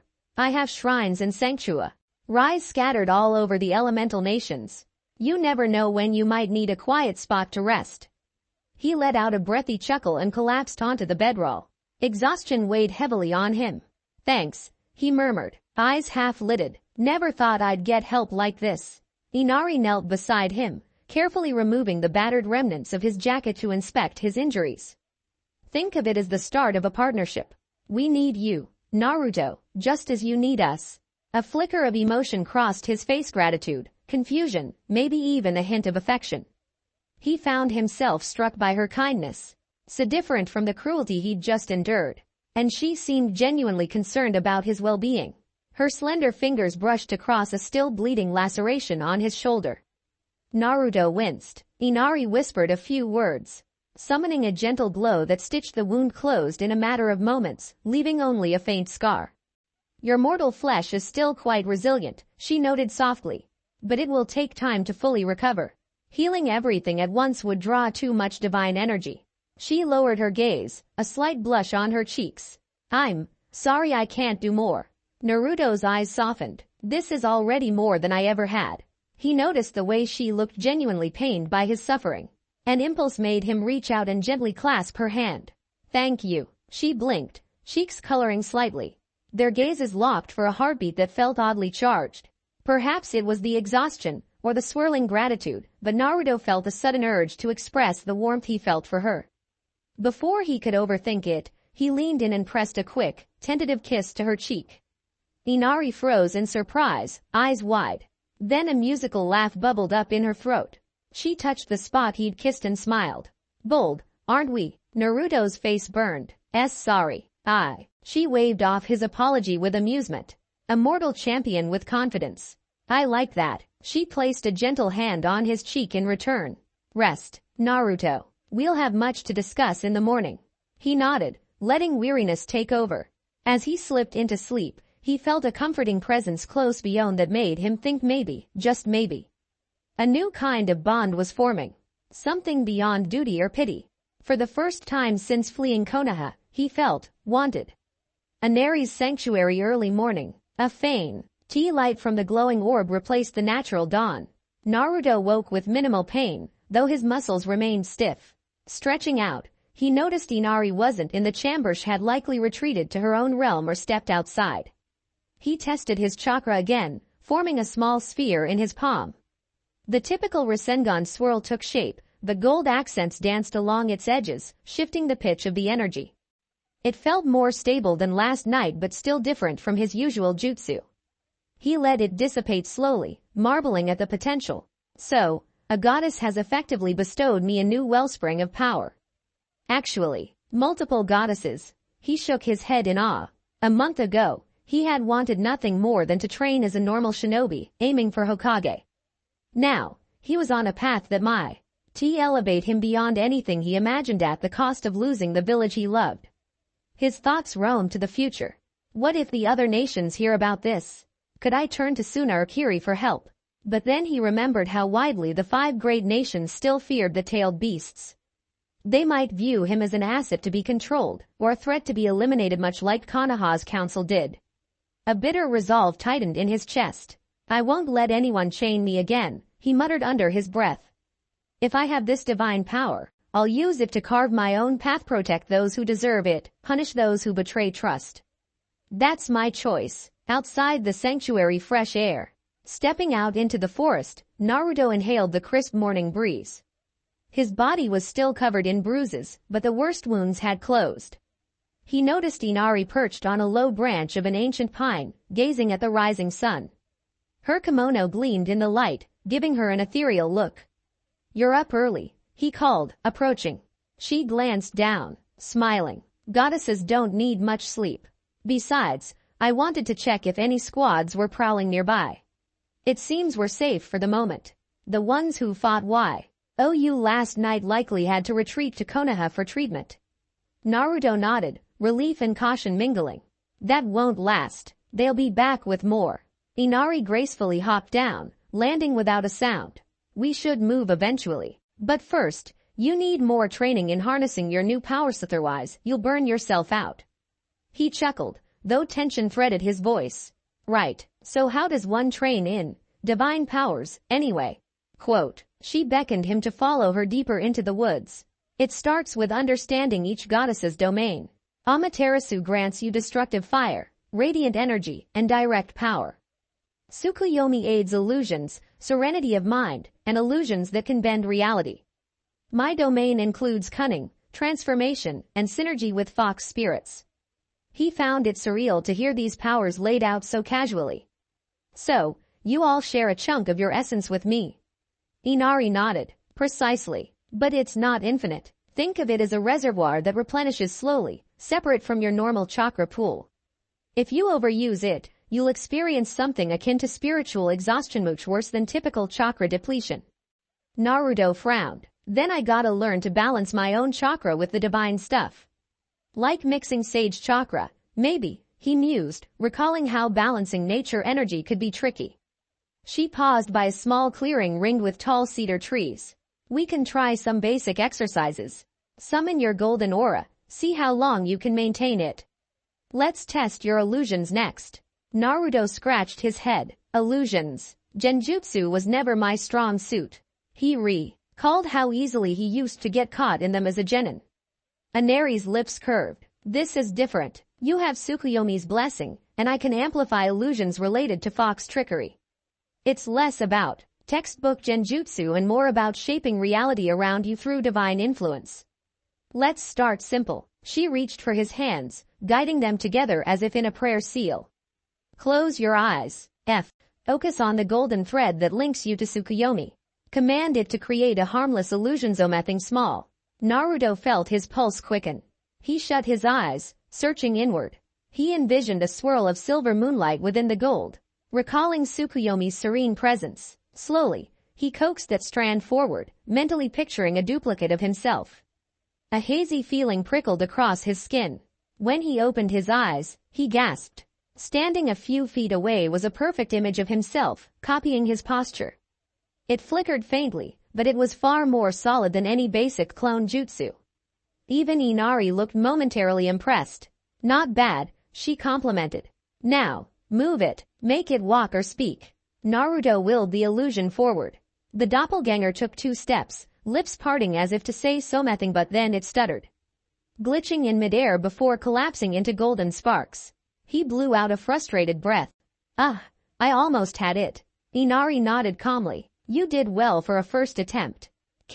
Epping illusion stable requires a clear mind. Considering your recent trauma, it's impressive you managed that much. He forced a grin, wiping sweat from his brow. Guess I have potential as a trickster, huh? She chuckled, crossing her arms. With proper training, illusions will become second nature to you. And illusions are only one facet of what you can do now. A question nagged at him. What if the rest of the pantheon decides to gift me powers too? Inari's eyes flashed mischievously. Some may, others will observe first. But you should know Amaterasu and Tsukuyomi didn't bestow blessings on you lightly. They've taken an interest in you that might extend beyond mere duty. Naruto raised an eyebrow. What do you mean? She turned away, hiding a small, knowing smile. Goddesses are not immune to mortal charms. Nor are we bound by mortal taboos. You've already proven yourself worthy of our attention. Who knows how those bonds might deepen? Naruto coughed, a blush creeping up his neck. Right. Outside perspective, a watcher in the trees. Unbeknownst to Naruto and Inari, someone watched from a distance. Sai perched on a high branch, hidden among leaves. His ink creatures remained silent at his side. He had followed faint chakra traces overnight and was now observing Naruto's exchange with what appeared to be a pale-haired, ethereal woman. A goddess. The concept left Sai both puzzled and intrigued. He noted the golden aura around Naruto, the flicker of illusions. He's changed. Grown more powerful, but also different. Sai recalled the time they fought side by side during the war. Now, Naruto's face looked older, scared by betrayal, yet burning with new resolve. Sai frowned. What are the council's intentions, really? Did they want to recapture Naruto, or simply kill him? He'd heard rumors of a final extraction attempt that had nearly killed Naruto, all under the pretense of protecting the village. Now Naruto was forging alliances with beings beyond human comprehension. Sai felt torn. On one hand, he understood Konoha's fear of tailed beast power. On the other, he owed Naruto a debt for opening his heart in the past, teaching him the meaning of friendship. Perhaps I should speak with him, but not yet. He remained hidden, quietly slipping away as the morning training continued. I need more information. If Naruto truly possessed divine power, the entire Hinobi world was on the verge of seismic change. Afternoon break, sanctuary interior. After a few hours of basic drills, Naruto's legs wobbled with fatigue. The clash between mortal chakra and divine essence left him drained, as if he were forcibly learning a new chakra nature. Inari insisted he rest and prepare food. She showed him how to activate runes on the stone walls that produced clean water, an ancient trick from her shrines. They sat opposite each other, sharing a simple meal of rice balls and foraged vegetables. The mood was companionable. Naruto felt more relaxed than he had in days. No torture, no hateful glares. Just quiet conversation under the glow of a carved lantern. Still, his heart held uncertainty. Inari, how long can I keep running? Konoha won't stop hunting me, and I can't just vanish. There's gotta be a bigger purpose here. She nodded thoughtfully. True. This is only the beginning. You carry the 9 tails within you, and now a spark of the kami as well. Force beyond your village will sense these shifts. Some might see you as a threat, or an opportunity. She paused, eyes darkening. More importantly, we sense an ancient stirring, malevolent spirits reawakened by the imbalance in mortal affairs. The Oni Lord is the first rumor we've heard. Naruto stiffened. Oni Lord. That sounds like a problem. Inari looked grim. Yes, we suspect something sealed centuries ago is trying to break free. Normally, we goddesses would keep it contained from our realm. But it's slipping through cracks formed by the wars and mortal meddling in forbidden arts. He exhaled. So, that's what you want me to do? Stop these evils from rising? She met his gaze, sincerity shining in her eyes. Yes, the Shinto goddesses can guide and empower you, but we cannot intervene. Ekleon, you're playing without devastating consequences. You're our bridge immortal with divine gifts. If you help maintain balance, we'll stand by you. Naruto closed his eyes, letting the weight of that sink in. The idea of facing an Oni Lord, something beyond typical shinobi threats, felt daunting. Yet it also gave him a purpose, something bigger than personal vengeance. I can do some good in this world, even if Konoha turned against me. He opened his eyes, determination flickering. I'll do it. I'll fight for balance, for the innocent, for those who don't deserve betrayal. And if I have to face my old village somewhere down the line, a grim note crept into his voice. I'll handle that too. Inari studied him, a subtle smile playing on her lips. You walk a thin line between revenge and righteousness. Amaterasu and Tsukuyomi believe in you, and so do I. Don't let hatred consume you. He nodded, a tight swallow in his throat. I won't, I promise. She rayed out, lightly brushing her fingers against his. The gesture was intimate, sending a tingle through his skin. Then we stand together, evening a glimpse of the future. Night fell again, and Naruto ventured outside for fresh air. He stood at the entrance to the hidden path, gazing at the starry sky. Thoughts churned. The council, Sasuke's unknown reaction, Sakura's whereabouts, Kakashi's possible stance. Would they believe he was a monster now? Or would they try to save him? A faint rustle of fabric made him glance to the side. Inari, standing with her hands folded in front of her, gazed up at the stars as well. You're thinking of them, aren't you? She said softly, as though reading his mind. Naruto sighed. Can't help it. They were my friends, my mentors. Now I'm out here, labeled a criminal or worse.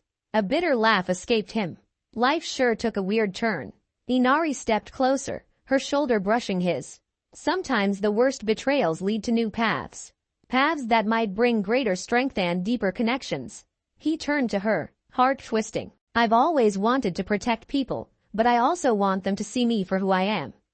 Not just a demon container, not just a tool. Now I have these divine powers. And I'm worried people will fear me even more. She reached up, cupping his cheek gently. And yet, there are those who will love you for it. Who will be drawn to your unwavering spirit. Her eyes gleamed in the moonlight, and something about her proximity made Naruto's breath catch. This time, he didn't hesitate. He leaned in, brushing his lips against hers in a tentative kiss. The moment felt surreal. Here he was, battered and half lost, kissing a goddess.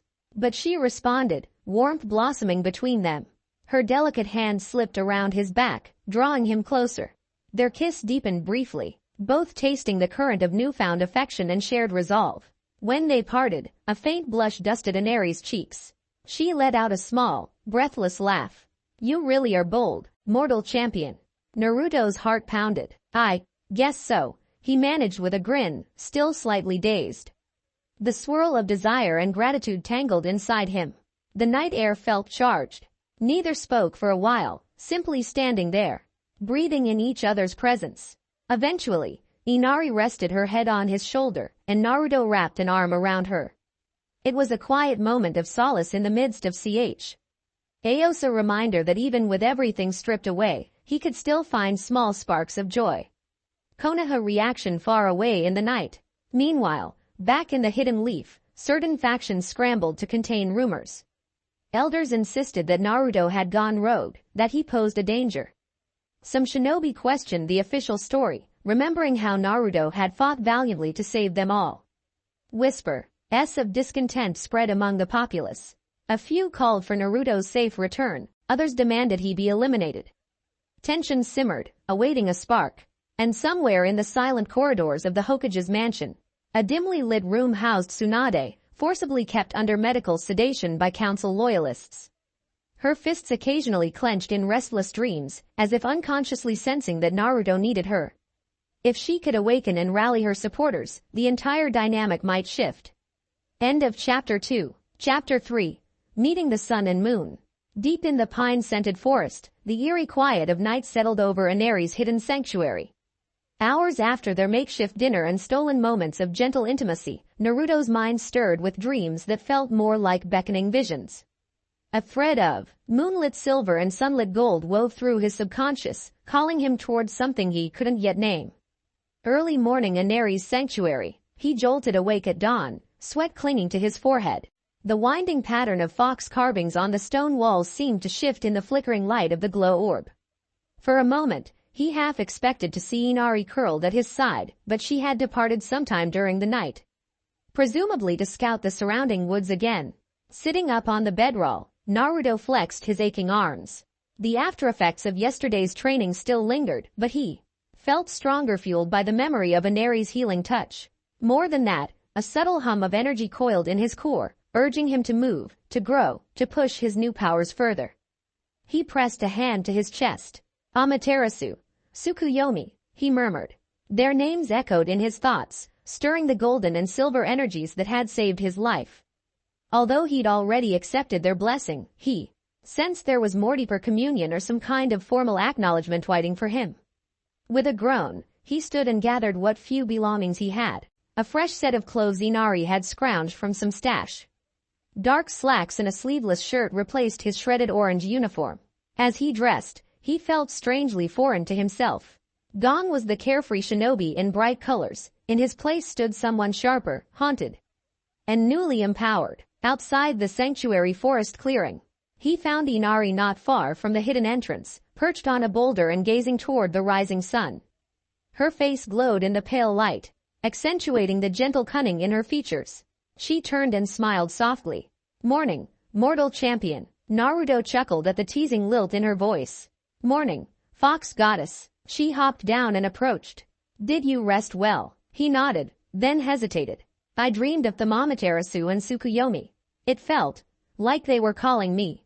Inari's playful smile dimmed into a thoughtful look. "Then perhaps you're ready to meet them in a fuller sense. Not just fleeting visions or dream encounters." A subtle chill threaded Naruto's spine. "Can I handle that?" Inari's expression was warm but serious. "The blessings are already intertwined with your soul. The next step is forging a deeper bond. They'll appear physically in the mortal realm, but doing so requires a stable conduit, which is you." Naruto swallowed, both eager and nervous. "I want to see them. They've already saved my life twice, if you count the extraction fiasco. It's time I properly thank THM, or at least figure out what they expect." Inari nodded. "They'll want a private place to manifest, away from mortal eyes. I know a clearing further north with ancient spiritual resonance. We can attempt the summoning there." Naruto took one last look at the sanctuary's concealed entrance. If any Konoha squads showed up, the illusions would keep it hidden, but he doubted they'd remain ignorant forever. "We should move soon." With Inari leading, they set off into the forest, stepping through ferns and knotted roots. Morning rays pierced the canopy, dusting the ground in golden flecks. Elsewhere, Konoha's relentless hunt. Back in the Hidden Leaf, tension simmered behind closed doors. The council's attempt to recapture Naruto had failed, and rumors circulated that he was harnessing some unholy power. A new source of chakra beyond the Nine Tails. At the village gates, Sai conferred quietly with a pair of Jonin loyal to Kakashi. They spoke in hushed tones, exchanging bits of intelligence. I trailed Naruto for a while, Sai admitted, glancing around to ensure no eavesdroppers lurked. He's definitely not acting like a mindless threat. He's changed, more focused. He seems to have allies. One Jonin frowned. Allies? Not from any hidden village, right? Sai shook his head. No, I'm not entirely sure what or who they are. But I can confirm that it's not standard shinobi support. The second Jonin's voice wavered. He can't possibly trust us anymore, not after what the council did to him. Sai's eyes flickered with regret. All we can do is keep an eye on him. If he truly has new powers, Konoha might be outmatched if they push him too far. They parted ways, each grappling with the same question. If Naruto returned, would he come in peace or vengeance? Northern Glade midday. Naruto and Inari emerged into a sunlit clearing ringed by towering pines and smooth stone formations. The air felt charged, as though invisible currents of energy swirled beneath the earth. Wheat-haired statues stood at each corner, stylized forms of ancient kami, their features eroded by time. Inari placed a palm against a tall stone shaped like a fox's head. She closed her eyes, and faint lines of spiritual script lit up around her hand. A breeze stirred Naruto's hair, though the surrounding trees were still. She gestured for him to stand at the clearing's center. Here, focus on that link within you. Call to Amaterasu and Tsukuyomi. They'll sense the invitation. Naruto's heart pounded. He took a steadying breath and closed his eyes. Following her guidance, he reached inward, feeling the distinct energies he'd grown accustomed to. One brilliant and warm like the noonday sun, the other cool and measured like moonlight. He spoke softly, voice echoing in the hush. Amaterasu, Tsukuyomi, I'm ready. If you can hear me, please, come. For a moment, nothing happened. Then the wind changed direction, whipping leaves into a small whirlwind around him.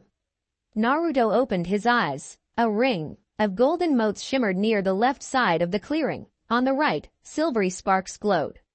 A rush of otherworldly presence thickened the air. Naruto's pulse thundered as two figures began to take shape. Arrival of the sun. On the left, the glow intensified into a pillar of radiant gold. From it stepped a woman with long, lustrous hair the color of molten sunlight. She wore robes woven from shimmering fabrics that seemed half made of light. Her eyes shone with warmth, yet there was an undercurrent of authority that demanded respect. Naruto's breath caught. Amaterasu. She inclined her head, a smile curving her lips. Naruto Uzumaki, mortal champion who carries our blessings. Her voice resonated, equal parts soothing and commanding.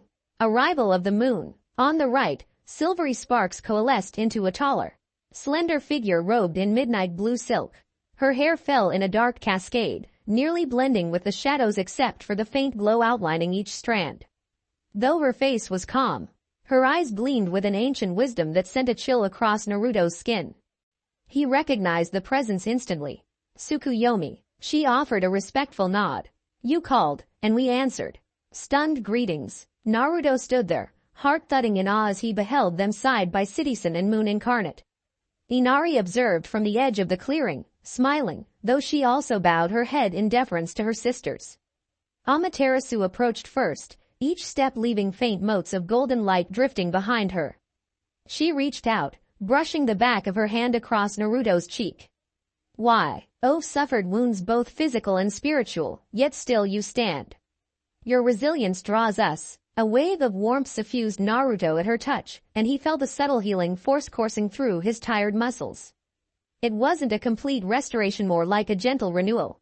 Thank you, he managed, swallowing. I owe you my life. Tsukuyomi moved closer, her gaze sweeping over Naruto's face. We offered our power freely. In your moment of despair, your soul reached across the veil. We answered because we saw a champion worth saving. Naruto couldn't help noticing how her presence calmed his racing heart, soothing the memories of torture and betrayal. It was as if her moonlit aura blanketed him, quietly restoring his confidence. He glanced at them both, at once humbled and emboldened. If there's anything I can do to repay you. Amaterasu's smile widened, radiating warmth. You've already chosen to stand against the darkness creeping into this world. That was our price. Fight for balance, protect life.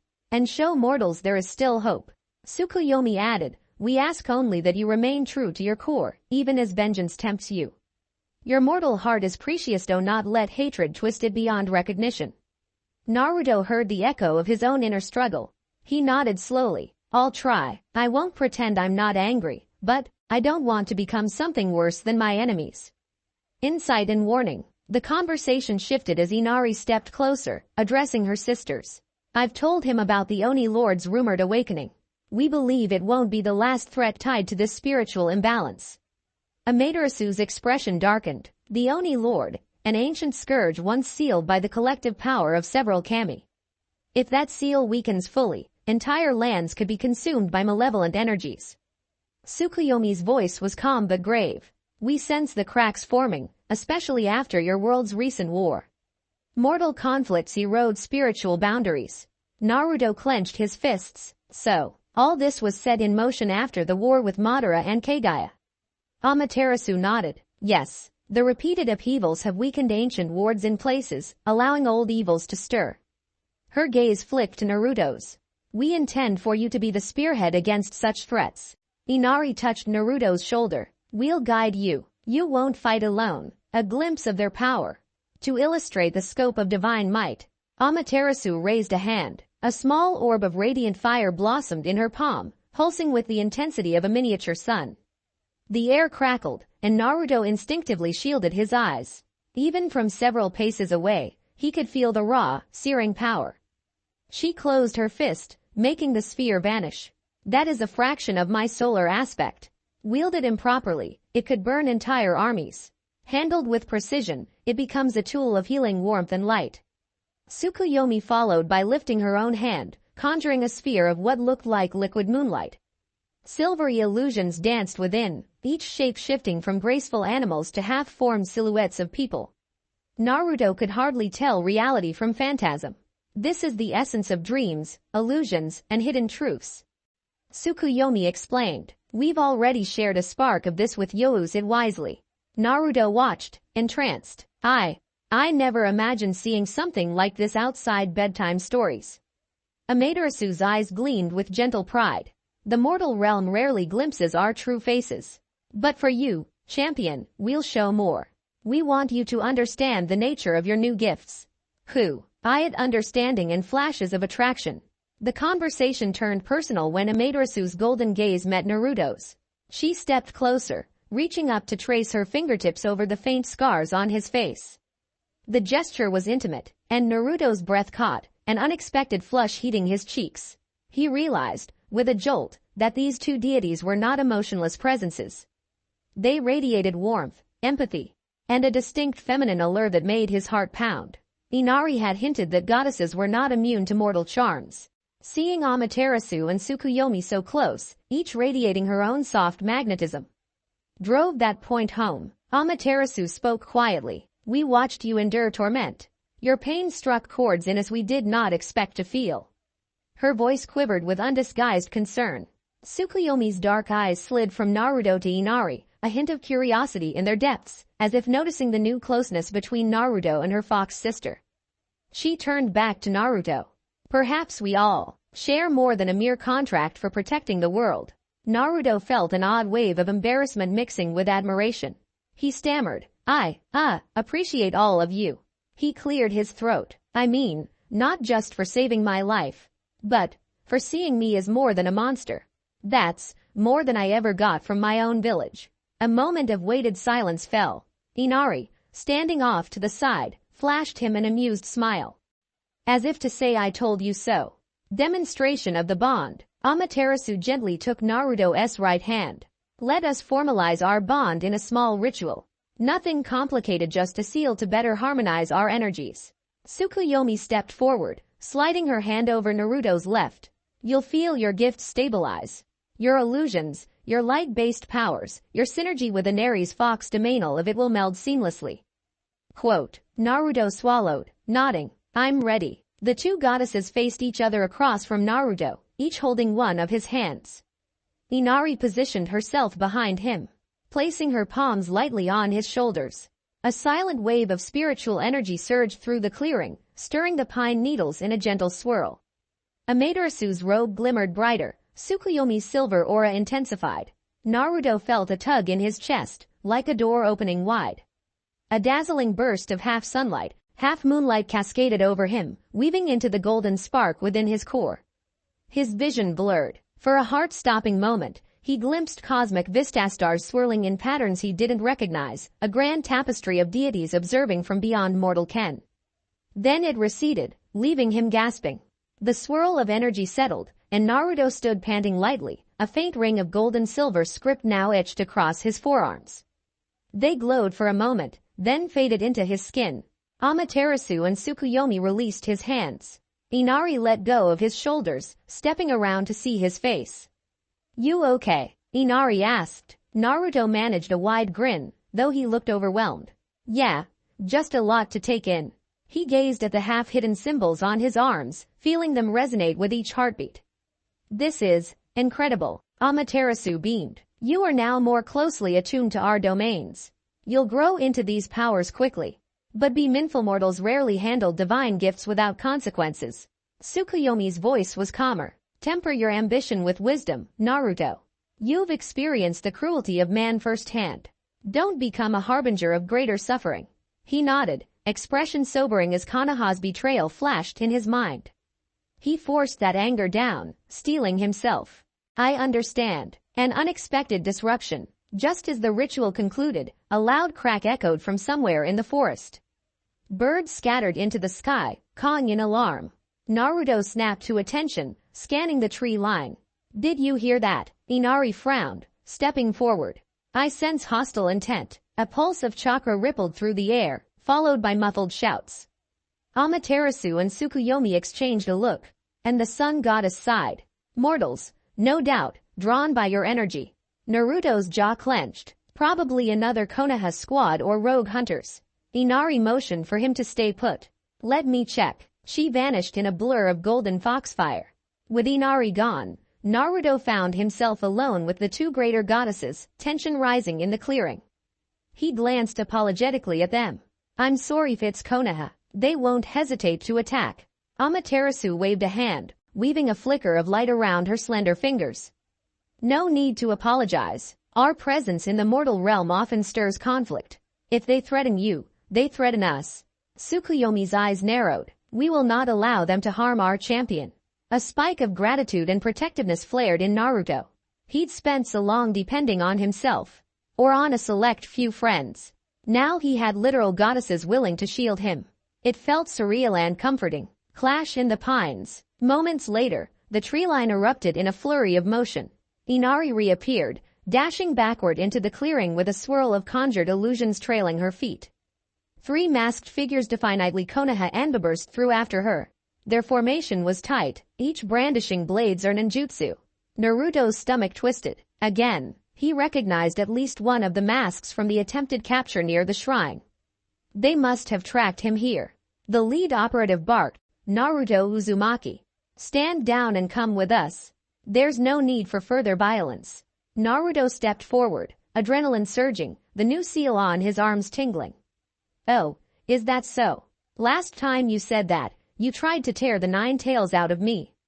A moment of silence. The Anbu shifted uneasily, maybe recalling how easily Naruto fought them off.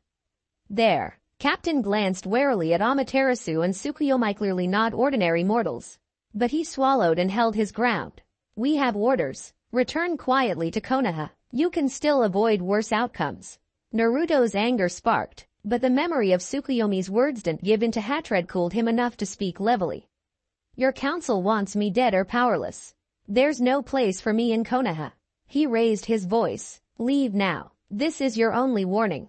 The second Anbu formed seals, a swirl of wind gathering around his palms. "We can't do that, Uzumaki.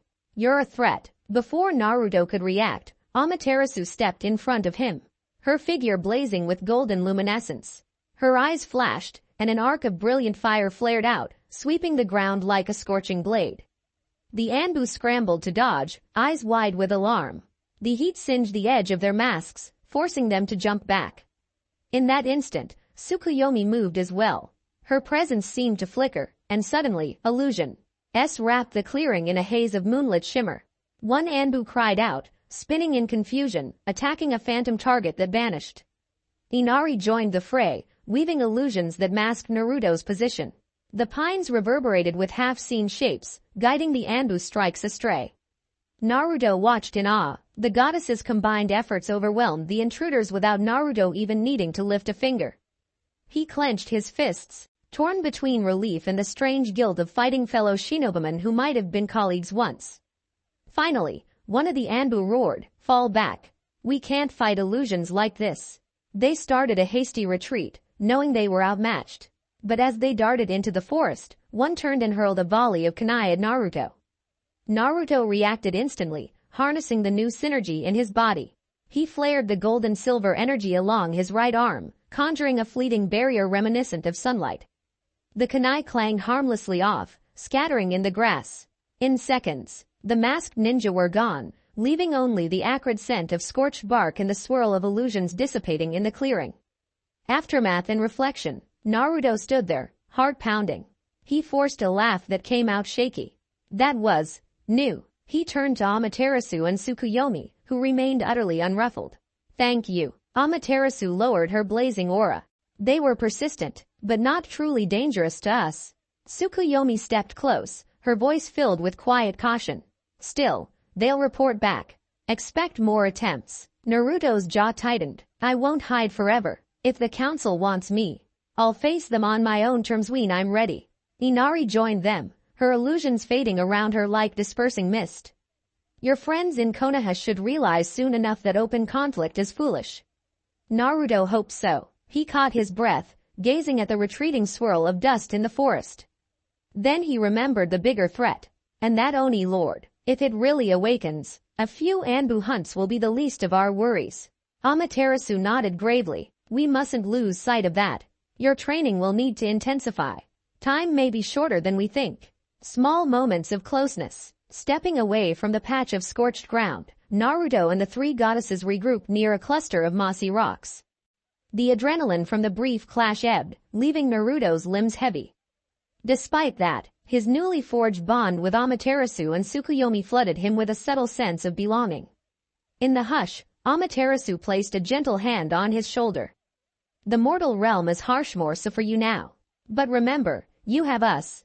Her tone was so caring Naruto felt a surge of emotion. Before he could respond, Tsukuyomi also drew near. She lifted his chin, studying his face as if reading secrets in his eyes. "We see your grief, your anger. In time, we wish to ease it." Their proximity made his pulse race. He felt the intangible pull of their divine nature, as if the lines between worshipper and goddess had blurred into something far more personal. He thought of the fleeting kiss he'd shared with Inari, heat creeping up his neck. Would these two also be open to that kind of closeness? The notion alone made him swallow hard. Inari, still on his other side, teased, "Our champion's heart is beating a mile a minute. Careful, or you'll end up enthralled by all three of us." A flush reddened Naruto's cheeks. He scratched the back of his head. Well, I'm grateful to all of you." A nervous chuckle escaped. "Guess I've never had this kind of attention before." Amaterasu's laughter chimed like distant bells. "You'll grow used to it, or so we hope." Tsukuyomi's lips curved slightly, almost a smile but tinged with her dignified reserve. "In due course, Naruto." Plans for the road ahead. As the afternoon sun reached its zenith, the four of them settled on a large, flat rock to discuss the immediate future. Inari spread out a simple map she conjured from memory, pointing to a remote mountainous region. "There's a place called the Shigura Ridge, far from major villages. Rumor says strange yokai activities have occurred there lately, possibly linked to the Oni Lord's lesser minions testing boundaries." Amaterasu traced the path with a glowing finger. "If these creatures are stirring, it's likely a prelude to the Oni Lord's attempts to free himself. We can intervene, stalling or halting his spread before it worsens." Tsukuyomi looked to Naruto. "Will you go? It may be dangerous, especially with Konoha and possibly other villages labeling you an enemy." Naruto's eyes flickered with determination. "I've never backed down from a threat to innocent people. If these yokai are terrorizing the region, I'll stop them." A small grin broke his grim features. "Besides, I need real-world practice using all this. Divine champion. Stuff, right? Inari's eyes shone with approval. Then we'll accompany you, guiding you in the field. We can handle small threats easily. But we prefer you to learn and grow. Amaterasu patted his shoulder. We'll keep watch from a short distance. If the Oni Lord emerges prematurely, we'll need to coordinate swiftly. That stirred a faint worry in Naruto. What if we run into a platoon of shinobi from another village while we're dealing with yokai? They might assume I'm the threat. Tsukuyomi's expression turned mild, yet resolute. Then we show them otherwise. Through words if possible, or force if necessary. You've been taught to protect, Naruto. Let that guide you first. He nodded, reminded of the countless times he'd turned enemies into allies through sheer will. Maybe that was still possible, even if Konoha's leadership had closed their hearts. A moment of parting, for now. Eventually, Amaterasu and Tsukuyo. Mi explained they couldn't remain fully manifested in the mortal plane every hour. Maintaining such a presence drained cosmic energy, risking imbalance. Amaterasu placed a hand over Naruto's chest. Ishii felt the steady rhythm of his heartbeat. Call us, and we will answer. But we must watch from our realm, resting our physical forms until they're needed or you beckon. Tsukuyomi added, we'll linger near you for a short while yet. But do not fear if we disappear from sight. You carry our essence wherever you go. Naruto swallowed, not wanting them to vanish so soon.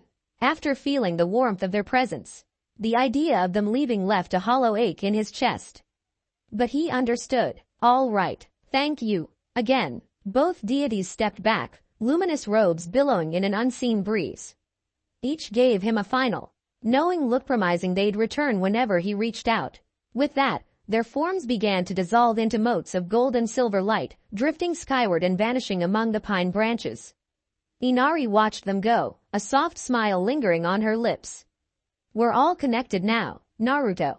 You'll see them again soon. He exhaled, shoulders slumping. It still feels weird. I can't believe I'm, champion to literal goddesses. Inari giggled softly, hooking an arm through his. You'll adapt, soon. You might even miss them if they're gone too long. A pensive silence followed. Naruto closed his eyes, letting the forest's hush envelop him. He remembered the old days, waking up to do D-rank missions, daydreaming about becoming Hokage, striving to be acknowledged. Life had flipped on its head. He now had responsibilities and powers beyond any cage's imagination.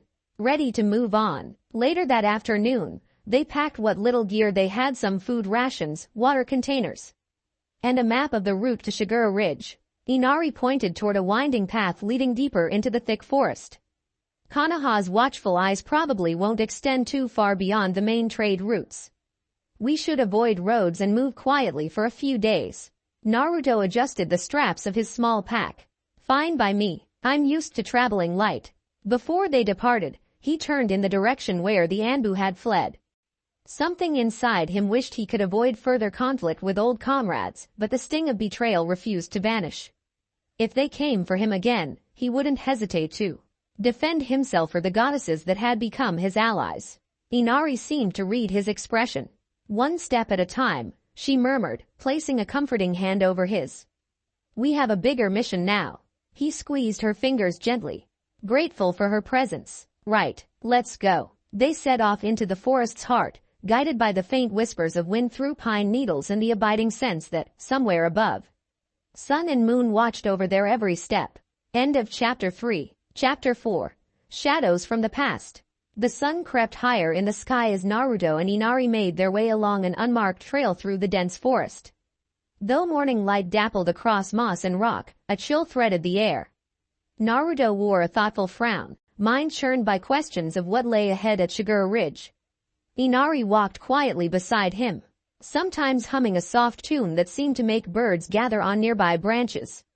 They trudged for hours. By midday, the ground began to slope upward, becoming rocky and uneven. Inari paused to inspect faint yokai tracks, a scuffed patch of earth, a claw mark on a broken tree trunk. She crouched, pressing a hand to a claw impression in the mud. Golden flickers danced around her fingertips in a subtle display of divine fox magic. These markings aren't from normal animals, she murmured.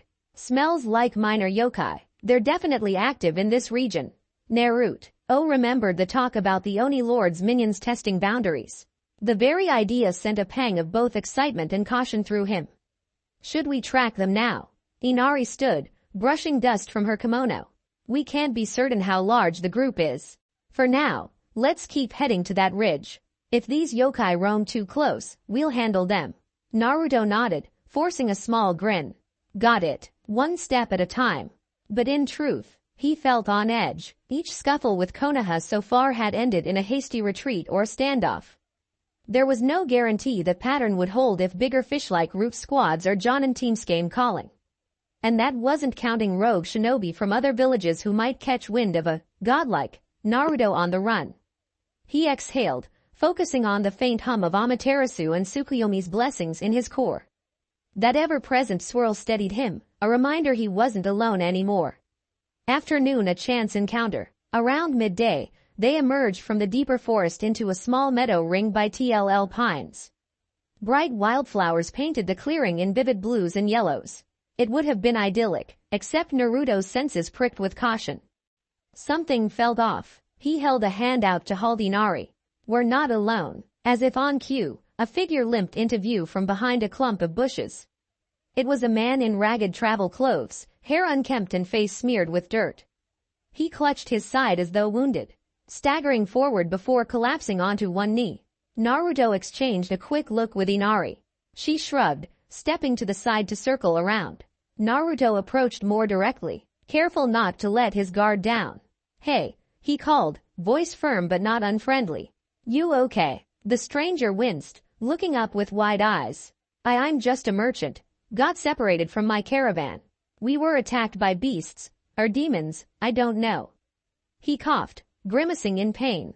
They took everything. Naruto saw old blood staining the man's torn shirt, though he seemed stable enough for the moment. Where was this? Farther north, in the foothills leading to Shigura Ridge. I was trying to find help me colleagues, they might still be out there. Inari moved closer, nose subtly twitching as she caught the faint tang of fear and desperation. Are you alone now? No family or guards with you? He shook his head, face pale. Dead, or fled. He coughed again. Please, if you're heading that way, be careful. Naruto suppressed a swell of pity. He offered the man some water from his canteen. Here, drink. We'll see what we can do. The man gulped the water greedily, sweat beading on his forehead. Thank you. Who are you? Naruto hesitated, mindful that giving his name outright could cause problems, especially if word spread that Naruto Uzumaki, the traitor, was roaming around. But he also wasn't heartless. My name. Doesn't matter, he finally said. Just rest a moment. Inari knelt, placing a light hand near the man's wound. A soft golden glow shimmered. The stranger gasped, tension easing from his posture. Though she couldn't fully heal him, her fox-blessed energy seemed enough to close the worst of the gash. When he exhaled, tears edged his eyes. Two don't know how to repay you. Inari gave a kind smile. Just recover. If your caravan is still out there, we'll keep an eye out. Naruto offered a slight nod. Is there a safe village or outpost nearby? The man pointed south, voice shaky. If you backtrack a few miles, there's a small settlement. They'll have a proper medic. It made sense to send him that way, but Naruto had zero intention of turning south now. They couldn't afford the detour. We can help you get started, he said.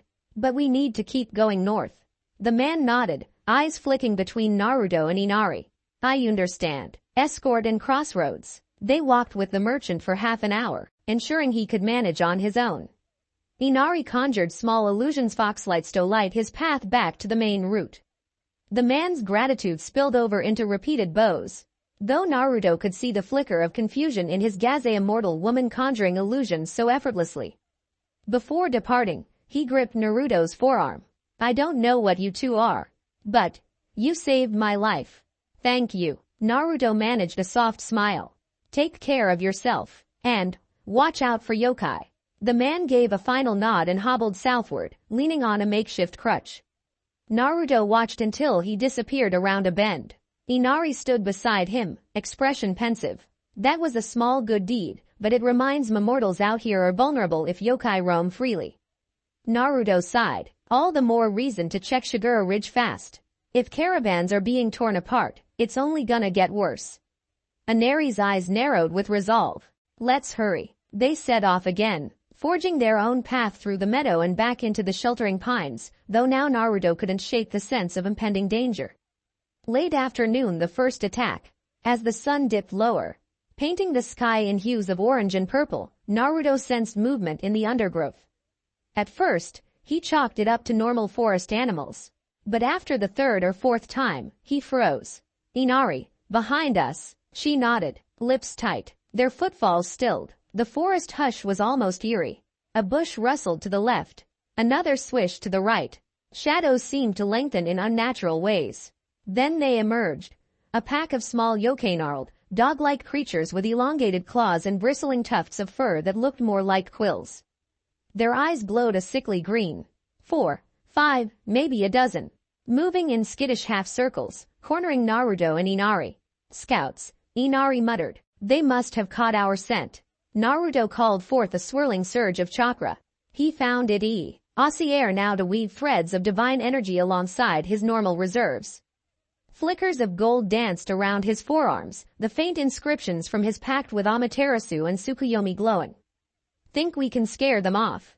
Inari's lips twitched in a wry smile. They look hungry, or under orders to test us. She adjusted her stance, eyes narrowed with fox-like sharpness. One yokai lunged first, snapping jaws aimed at Naruto's leg. He pivoted, letting golden chakra flare into a barrier that deflected the creature mid-lunge. With a savage hiss, the yokai tumbled back, then scrambled upright, bearing rows of crooked teeth. Two more rushed from the left, swiping with claws. Inari deftly sidestepped, conjuring a swirl of illusions. Ghostly fox fires flickered around the attackers, causing them to yelp in confusion.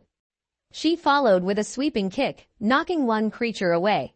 Naruto didn't wait. He pressed his advantage, forming a condensed ball of swirling energy in his palmar Rasengan tinged with golden motes. He struck the nearest yokai square in the chest, sending it flying into a tree trunk with a dull crack. The creature crumpled, dissolving into wisps of foul-smelling mist. Another yokai leapt, trying to blindside him. Naruto flicked a kunaion from the anbu he'd disarmed days before into its flank.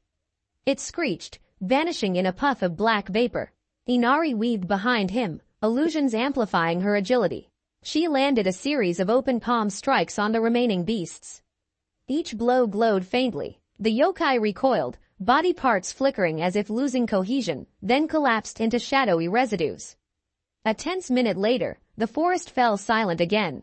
The entire pack had been eradicated, leaving only a foul stench and drifting black residue where they'd stood. Naruto exhaled hard, adrenaline buzzing. They weren't too strong, but definitely not normal animals. Inari wiped sweat from her brow. Minor yokai, likely scouts, as I said. Her tone hardened. Whatever's bay, I'm them as stronger. These are just disposable foot soldiers. Naruto's gaze swept the darkening forest, posture tense. We should keep moving. If a bigger pack shows up, we'll be in trouble. She nodded, agreed. Yet even as they left, Naruto couldn't ignore the creeping sense that something far more dangerous lurked ahead. Dusk flickers of the past. They pressed on until dusk, the sky now a deep violet overhead. A faint moon shimmered through the canopy, though it wasn't quite full. Memories of Tsukuyomi's gentle face flitted through Naruto's mind. He found himself wishing she were Physica. Presenther illusions and cool composure would soothe his nerves. He glanced at Inari, who walked quietly beside him. She noticed his look. Thinking about them, she asked, a knowing edge in her smile. Naruto shrugged. Maybe. It's weird, you know. I've spent my life wanting acceptance from people in the village, and now I have acceptance from literal gods. He hesitated, sorting through the tumble of emotions. It feels bigger, more complicated. Inari's eyes glimmered. Divine relationships don't obey mortal rules. Amaterasu and Tsukuyomi see you as more than a tool or a fleeting hero. I sense they're quite taken with you. Each in her own way. Naruto felt heat rise to his cheeks. Hey, you make it sound like they might want more than just your skill in battle. Inari teased. Her grin softened. Naruto, the gods have hearts, too, even if they beat to a different rhythm. Don't doubt their interest in you. Naruto let that sink in. He remembered the softness in Amaterasu's gaze, Tsukuyomi's subtle tenderness, the playful acceptance from Inari herself. A swirl of conflicting excitement and uncertainty buzzed in his gut. I guess I just never saw myself as anything special, beyond a stubborn loudmouth who refused to give up. Now all of you treat me like I matter.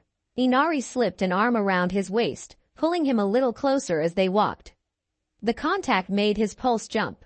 Because you do matter. We see the real you. He swallowed, emotions tangling, but managed a small smile. The quiet closeness felt unexpectedly comforting in the gathering darkness. For a while, they just walked in companionable silence, letting the night's cool air wash over them. Nightfall's small camp by a stream. Eventually, they found a narrow stream at the base of a steep incline. The babble of water over rocks soothed the hush of the forest. It seemed as safe a spot as any to rest. Though Inari could have traveled through the night, Naruto's human body needed dew. Time and he was no stranger to sleeping under the stars. They set up a tiny camp, building a modest fire. Inari used illusions to mask the light from prying eyes, so only a faint glow reached beyond the immediate area. After roasting a couple of fish from the stream, they ate in relative silence. Naruto remembered the final days of the war, tense nights with Sakura, Kakashi, and sometimes Sasuke, sharing meager rations between battles. Nostalgia clashed with bitterness at how drastically things had changed. He must have looked troubled, because Inari reached across the fire to touch his hand. You're thinking about them again. Naruto sighed, nodding. Yeah, wondering if they'd want me dead, too. Inari tilted her head. Sakura, Kakashi, Sasuke, your old team, right? He leaned back, watching the flames. I doubt Sasuke cares about Konoha's decrees. He does his own thing. But Kakashi, Naruto trailed off. He had no real proof Kakashi endorsed the council's actions. Could the man who taught him the Chidori remain silent while Naruto was tortured? That's too harsh. Maybe he doesn't even know. Or maybe he was powerless against the elders. A swirl of sadness rose in Naruto's chest. I don't know what they'd do if they saw me now. All these weird new powers, allied with gods. Maybe they'd be scared, or maybe they'd try to help. He shook his head. It's pointless. I can't go back. Inari's amber gaze held steady compassion. You don't have to figure it out now. Focus on what you can do in the present. Naruto inhaled, then exhaled, letting the tension ease. Yeah, thanks. A gentle quiet fell. Then Naruto's gaze slid to her fox-like features. The flickering firelight accentuated the subtle points of her ears, the glimmer in her eyes. A playful half-smile curved her lips as she noticed his attention. Something on your mind, champion? She teased, leaning in. Their faces were only a hand's span apart. Naruto felt his pulse quicken. The memory of their shared kiss flickered in his thoughts. The warmth of her lips still fresh in his mind. He decided not to second-guess himself. Leaning forward, he caught her mouth in a soft, lingering kiss. The forest around them seemed to hush in response, as though nature itself acknowledged the moment. When they pulled apart, Inari's eyes shone with an affectionate gleam. You're not shy anymore, are you? A faint blush crept over Naruto's cheeks, but he grinned. I figure I might not get many chances to enjoy life these days. Might as well be bold. She slid her arms around his shoulders, lips brushing his ear. A wise approach. For a while, they exchanged quiet, light-hearted kisses near the embers of their little fire, sharing a closeness that banished the loneliness of the woods. Naruto found solace in her presence. She was playful yet profound, unafraid of his raw emotions. Compared to the heartbreak of Konoha, this genuine acceptance felt liberating. Eventually, fatigue claimed him, and they curled up near the dying fire, letting illusions shield them from prowling eyes. The forest night sang with distant crickets and the hush of wind through pines. Lulled by the gentle heartbeat of the fox goddess beside him, Naruto surrendered to sleep, determined to face tomorrow's trials with renewed strength. Daybreak, the ghost of old friendships. A pale dawn arrived, and with it came an unexpected visitor, though Naruto and Inari didn't realize it at first. High up in the canopy, hidden behind the thick boughs of a pine, Sai observed them. He'd been tracking Naruto's trail since the moment he left Konoha. This time, he remained unseen, using advanced root-style concealment. Though he could have approached them openly, he hesitated. The swirling aura around Naruto was nothing short of divine. The presence of that fox woman, no ordinary mortal, raised more questions than answers. Sai recalled the old Naruto, loud, brash, unwaveringly loyal to Konoha. The man below him seemed calmer, more self-assured, yet tinged with bitterness. A swirl of guilt tugged at Sai. After all, he'd once learned about genuine bonds from Naruto. Yet here he was, effectively spying on an old friend, perhaps an enemy now, depending on the council's perspective. A swirl of conflicting duty and friendship churned in Sai's chest. I need more information. If Naruto was truly beyond reason, Sai might have to report him. But if there was a chance to salvage the situation, maybe Sai could facilitate a different path. He settled into a crouch, continuing to observe in silence. Morning marched the path to Shigura Ridge. After a quick breakfast of leftover fish, Naruto and Inari resumed their journey. The terrain grew steeper, the air crisper. Clouds gathered overhead, hinting at possible rain. Neither minded the cooler temperature. Right felt refreshing after days on the run. Naruto spoke over his shoulder, "We keep climbing until we hit Shigura Ridge. Then what? We track down the source of these yokai."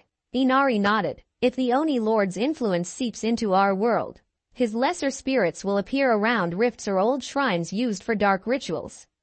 We might have to search thoroughly." Naruto let out a humorless laugh. "Dark shrines, ominous rifts. I never thought this kind of stuff existed outside bedtime horror stories." Inari's gaze flicked forward. Many truths were lost or suppressed as shinobi villages took power. And your myths about the Sage of Six Paths overshadow older legends. But the darkness never dissipated, just lurked out of sight.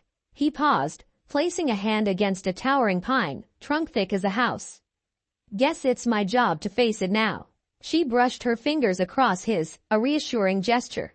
"Ours." They continued, forging a path over rocks and tangled roots. Naruto tested his new illusions a few times, creating flickers of moonlit mirages, but sustaining them uphill was tricky. Inari offered tips on focusing while in motion. "It's like learning ninjutsu all over again," he thought. The powers felt more intuitive than standard shinobi arts. Noon, an echo of danger. By midday, they stumbled upon a gruesome scene, the remnants of a destroyed campsite. Torn tents, scattered belongings, and dark, dried stains on the ground. Naruto's stomach tightened at the metallic scent of old blood. Remembering the merchant's story, he crouched to inspect half-burnt crates. Inari sighed. "Poor souls. Likely that man's caravan." Naruto spotted a battered wooden crate labeled with some trading company's insignia. "This is definitely a merchant's goods." He peered at the claw marks ripping through canvas. No sign of bodies. Either they were taken, or... He grimaced, not wanting to finish the thought. Inari gently closed her eyes, letting a slow, sad breath escape. "I sense faint traces of yokai again. They must have dragged survivors away, or worse." Naruto's fist clenched. "That's it. I'm done waiting around. Let's see if we can track them." His voice burned with anger at the cruelty inflicted on defenseless people. They searched the vicinity, and sure enough, they found a faint trail of footsteps, some human, some distinctly inhuman, leading deeper into a craggy slope. Rocks jutted at sharp angles, and the smell of sulfur hung in the air. The sky overhead darkened with storm clouds, as if reflecting the tension building inside Naruto. Into the caves, following the tracks led him to a cavern mouth half hidden behind fallen boulders. An eerie hiss of wind echoed from within, carrying an acrid smell. Naruto placed a hand on the rocky entrance. Something about it felt wrong. A dark energy thrummed beneath the surface, making his scalp prickle. Inari's fox ears twitched. There's a presence inside, more than just minor yokai. Something bigger. Naruto steeled himself, drawing a kunai. "Ready." She nodded. "Stay close. If we get separated, use your illusions to mask your presence." He clenched his jaw. "Right." They slipped inside, stepping over rubble. Darkness swallowed them. But Inari conjured a soft foxfire orb that floated near her shoulder, illuminating slick cave walls. The deeper they went, the stronger the stench of decay and sulfur became, until Naruto had to breathe shallowly to avoid gagging. Eventually, the passage opened into a broader cavern. Stalactites dripped from the ceiling, and shallow pools of stagnant water dotted the floor. Broken crates, torn clothing, and the remains of tents were piled at the edges like worthless trash. Naruto's eyes narrowed in disgust. These yokai are collecting trophies. Inari sniffed the air, ears flattening. They're nesting here. You can sense the malice. A scuttling noise echoed from behind a pillar of rock. Naruto tensed, illusions flickering around his hands. This time, he coaxed Tsukuyomi's blessing, forging a haze of ghostly light that would distort enemies' perception. Inari's foxfire dimmed, merging with the half-illusion so their silhouettes blurred with the surrounding shadows. Then, the yokai appeared. Cinematic skirmish in the cavern. Several hulking creatures slithered or stomped into view. Larger than the dog-like beasts from before, these had elongated torsos and twisted limbs.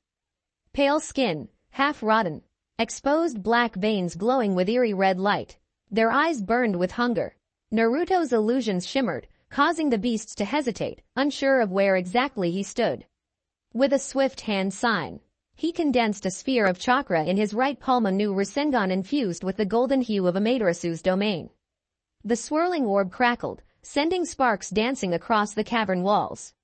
One yokai lunged. Naruto darted forward, illusions trailing behind him, and slammed the Rasengan straight into its chest.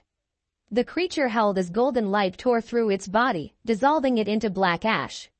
Another lashed out from the side. Naruto pivoted, hurling a kunai. The weapon glowed faintly mid-flight, guided by subtle illusions. It sank deep into the creature's neck, and it collapsed with a wet gurgle.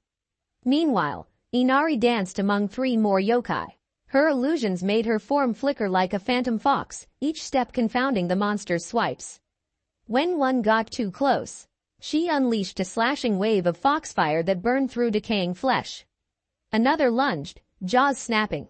She spun aside, palm striking its temple with a burst of golden sparks. The yokai howled and imploded, leaving only a sour reek behind. The fight raged in the flickering half-light. The cavern echoed with roars, blasts of chakra, and the crunch of dissolving yokai bodies. Though outnumbered, Naruto and Inari's synergy overwhelmed the beasts. In less than 5 minutes, the last yokai screeched and vanished in a swirl of greasy smoke. Panting, Naruto surveyed the carnage. That wasn't as bad as I expected, he said, wiping sweat from his brow. His arms still glowed with faint script, evidence of the continuing bond with the goddesses. Inari's cheeks were flushed from exertion. They're mid-tier at best. If there's a bigger threat, it's deeper inside. Naruto nodded, scanning the cavern. A narrower tunnel yawned on the far side, near the largest pile of stolen belongings. We keep going. She took a breath. Yes, carefully. Deeper horrors and a captive. They wove through the winding passage until it opened into an even larger chamber. This one was lit by flickering torches jammed between cracks in the walls. To Naruto's shock, he saw people bury several bodies lying limply on the cold stone. Some were obviously deceased, their remains in advanced decay. A few others groaned faintly, half alive. The stench of death was overpowering. Naruto's jaw clenched. The merchant's colleagues. Inari's eyes narrowed with grim determination. We have to help whoever we can. They rushed forward. One older woman stirred, eyes barely open. Please. She rasped, lips cracked. Kill them. Monsters. Took. Naruto knelt, carefully brushing hair from her face. She looked delirious. Hang on. We'll get you out, he said, though his voice trembled. He hated feeling so helpless in the face of such horror. Inari crouched beside another Servavora young man moaning in pain, multiple claw wounds scarring his torso. She pressed a glowing hand to his forehead, attempting to stabilize him. He's badly hurt. We need to move him to safety. A hiss echoed from a nearby shadow. Naruto whirled, illusions snapping into place. Another yokai, bigger than any they'd faced so far, lumbered into view. Its body was hunched and muscular, with a disturbingly human-like face contorted in a permanent sneer. Flickers of red energy seeped from open sores in its flesh. Clearly a higher-ranking minion. It let out a guttural laugh, voice rattling in its throat. Wretched mortals, meddling in the Oni Lord's domain. You think you can save these worms? Naruto bared his teeth, stepping forward. Yeah, I do. Back off. The yokai's face twisted in a mockery of a grin. Your power reeks of divine meddling. But it matters not. I shall tear you limb from limb. Naruto's golden chakra flared. He formed a Rasengan in one hand and conjured illusions around his other. Try it, the creature roared, rushing him in a blur of surprising speed. Naruto met the charge head-on, illusions distorting its aim as it swiped wide. He ducked and drove the Rasengan up under its ribs. The explosion of swirling G chakra ripped through the yokai's torso, sending chunks of decaying flesh splattering across the stone. But this one didn't crumble immediately. It staggered, half its chest gone, yet somehow still moving. With a snarl, it lashed out, claws raking Naruto's arm. A burst of pain shot through him as dark energy crackled over his skin. Poisoned, Naruto, Inari shouted. She dashed across the cavern, conjuring a foxfire blade along her hand. In a graceful slash, she severed the creature's head. Black gore spattered the floor, and at last, the yokai's body collapsed, dissolving into rancid smoke. Naruto stumbled, clutching his arm. Damned, I didn't expect that. Inari was beside him in a flash. She hovered her palm over the wound, flooding it with golden fox light. The black energy sizzled, then faded. Relief washed over Naruto, though he still felt a dull ache. Thanks. She gave him a worried look. That one was more powerful. If you see bigger yokai, they'll be far worse. Naruto exhaled, focusing on the survivors. We need to get them out. Can you carry one? Inari nodded. I'll do illusions for cover while we retreat. Quickly, they hoisted the few living survivors they could find, ring the lumps of destroyed flesh that once were other victims. Regret and anger twisted Naruto's stomach at the carnage. The Oni Lord's minions had done this, were doing this all over the land, presumably. Retreat to the cave entrance. They retraced their steps through the tunnels, burdened by wounded survivors. Luckily, no more yokai ambushed them. It seemed the nest had been temporarily cleared. By the time they emerged into the open air, storm clouds had gathered above and distant thunder rumbled. Naruto glanced at the trembling, half-conscious merchants in their arms. We can't leave them here. We have to find a safe spot or a village. Inari nodded. There was a small hamlet on the map about an hour east of here. They might have a medic or at least a place to shelter. She looked at the cave, expression dark. We'll have to come back and finish clearing it. But these people come first. Naruto agreed wholeheartedly. The thought of leaving the yokai lair unsealed unnerved him, but he wasn't about to let these survivors die on the doorstep of freedom. Gritting his teeth, he and Inari began a slow trek downhill, carrying the wounded. Rain started to fall, cold droplets stinging air skin as they navigated treacherous rocks and muddy paths. Thread of pursuit. Lightning forked in the distance, illuminating the mountainside in harsh flashes. Naruto kept glancing over his shoulder, half expecting more yokai to come howling after them. But the only shapes he saw were twisting silhouettes of trees in the storm. Inari used illusions to cover their tracks, hoping to deter pursuit. Eventually, they reached a worn footpath that meandered east. The journey felt agonizingly slow. The survivors moaned in pain, one passing in and out of consciousness. Naruto pressed on, ignoring his own exhaustion and the lingering sting of the yokai's claw wounds. After almost an hour, they glimpsed the glow of lanterns through the rain. A modest cluster of houses huddled against the mountainside hamlet, just as Inari had said. At first, no one was visible in the muddy streets. Then a curious villager poked his head out from a doorway, eyes widening at the sight of wounded strangers. Naruto tried to muster a reassuring tone. We need help. Monsters attacked these people. The villager gasped, beckoning them inside. Soon more emerged, carrying lanterns. A local caretaker, perhaps the closest thing to a medic, brought them to a large barn repurposed as a makeshift shelter. They laid the survivors on straw mats, and the caretaker began cleaning and dressing wounds. Thank you, travelers, said an older woman who seemed to lead this small community. Where did you find them? Naruto gave a tight explanation. Yokai in the caves to the north. We cleared some, but there might be more. Fear flickered in the old woman's eyes. We've heard rumors of beasts. We've tried to stay away from that ridge. Inari nodded, arms crossed. You'll need to keep watch at night. They could send scouting parties. The old woman swallowed, then regarded them with a mixture of gratitude and dread. You too, look strong. Will you be heading back to face those creatures? Naruto met her gaze. Yes, as soon as the survivors are stable. Quote, a hush fell, the air thick with tension. Outside, lightning flashed again, thunder rattling the barn walls. Everyone understood the danger in returning to that cursed lair. A reunion with memories. While villagers tended the wounded, Naruto and Inari stood by, ready to help if needed. Rain battered the roof in a steady downpour. Naruto found himself lost in thought, recalling how many times he'd rushed to protect random strangers in the shinobi world. This was different. He felt a subtle shift in the air behind him. Turning quickly, he found Sai stepping in from the open barn door, rain dripping off his black cloak. Naruto froze, chest tightening. Of all people, Sai. The chatter in the barn hushed. Some villagers edged back, wary of this newcomer's abrupt entrance. Sai's expression was unreadable, but his eyes flicked from Naruto to Inari, then back to Naruto. You've been busy, he said, voice calm. Naruto's throat went dry. RT of him wanted to lash out another Konoha shinobi coming to drag him back. But Sai had never been cruel to him. They had a complicated history, sure, but Naruto remembered how Sai once learned about true friendship. Sai, what are you doing here?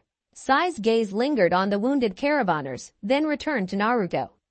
Following you, I saw the yokai fight in the cavern. Impressive illusions, new powers. He glanced at Inari. You're working with her. Inari's eyes narrowed. You're from Konoha. He inclined his head slightly. Yes, but not here on the council's orders. Naruto's anger flared. Then why? Sai stepped closer, ignoring the curious stares of the villagers. To see if there's another way. The council wants you imprisoned or dead, but they don't speak for all of us. I can't turn my back on the person who taught me about bonds in the first place. Naruto stared hard, heart pounding. Could Sai really be an ally now, after everything? You're risking a lot. Sai shrugged. Iru's old conditioning taught me many things. One was to follow orders blindly. Another was to lie with a smile. But Naruto taught me how to see beyond that. I want to know the truth of what happened to you, to see if we can fix it. Inari's tense posture eased slightly. She glanced at Naruto, who still looked torn. Finally, Naruto exhaled, the tension in his shoulders loosening. They tortured me, Sai. All because they feared the Nine Tails. There's no quick fix for that. Sai's eyes flickered with empathy, or as close to it as he ever showed.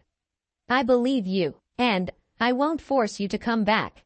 But if there's a chance to stop the council's madness, I want to try. Naruto studied him for a long moment, searching for any sign of deception. He saw none. He saw the quiet sincerity that once made Sai more than just a faceless rude operative. All right, Naruto said at last. But right now, my priority is dealing with these yokai. People are dying. Sai nodded without hesitation. Then I'll help, if you'll let me. Naruto exchanged a glance with Inari. She shrugged. He followed us, saw you fight. Might be useful. Naruto turned back to Sai, voice calmer. Fine, but if you're lying. Sai raised a placating hand. I'm not. Let's just focus on the immediate threat. A crack of thunder punctuated his words, lightning casting sharp shadows across the barn. For better or worse, they had an unexpected ally. End of Chapter 4. Naruto's path grows darker as he confronts the brutality of yokai threats and the horrors mortal greed and fear can unleash. The old bonds of Team Kakashi resurface in the form of Sai, who stands at a crossroads between duty and friendship. While the specter of Konoha's betrayal still haunts Naruto, faint hope sparks that not all from his past have abandoned him. Even as the storm rages and villagers tremble in fear, Naruto's conviction solidifies. With Inari by his side and the blessings of Amaterasu and Tsukuyomi coursing through his veins, he stands ready to face deeper shadows both from the Oni Lord's domain and the darkness festering in the shinobi world he once called home. A deadlier confrontation awaits in the depths of Shigura Ridge, but so too does the possibility of forging new alliances, on the stirring possibility that not every old friend has become a foe. The next steps carry him forward into a realm where mortal and divine clash, and where love, loyalty, and vengeance mix in ways Naruto never imagined. Chapter 5. Night pressed down on the small mountain hamlet, clouds veiling the moon in shifting layers of gray. Inside a sturdy OL.D barn repurposed as a makeshift infirmary, Villagers whispered anxiously around the wounded trailers that Naruto and Inari had rescued. Lightning flickered through the cracks in the worn wooden walls, sending brief flashes across damp straw. Naruto stood with his back against a post, arms folded. His gaze kept drifting to Sai, who lingered a short distance away, awkwardly watching the bustling caretakers tend to the injured.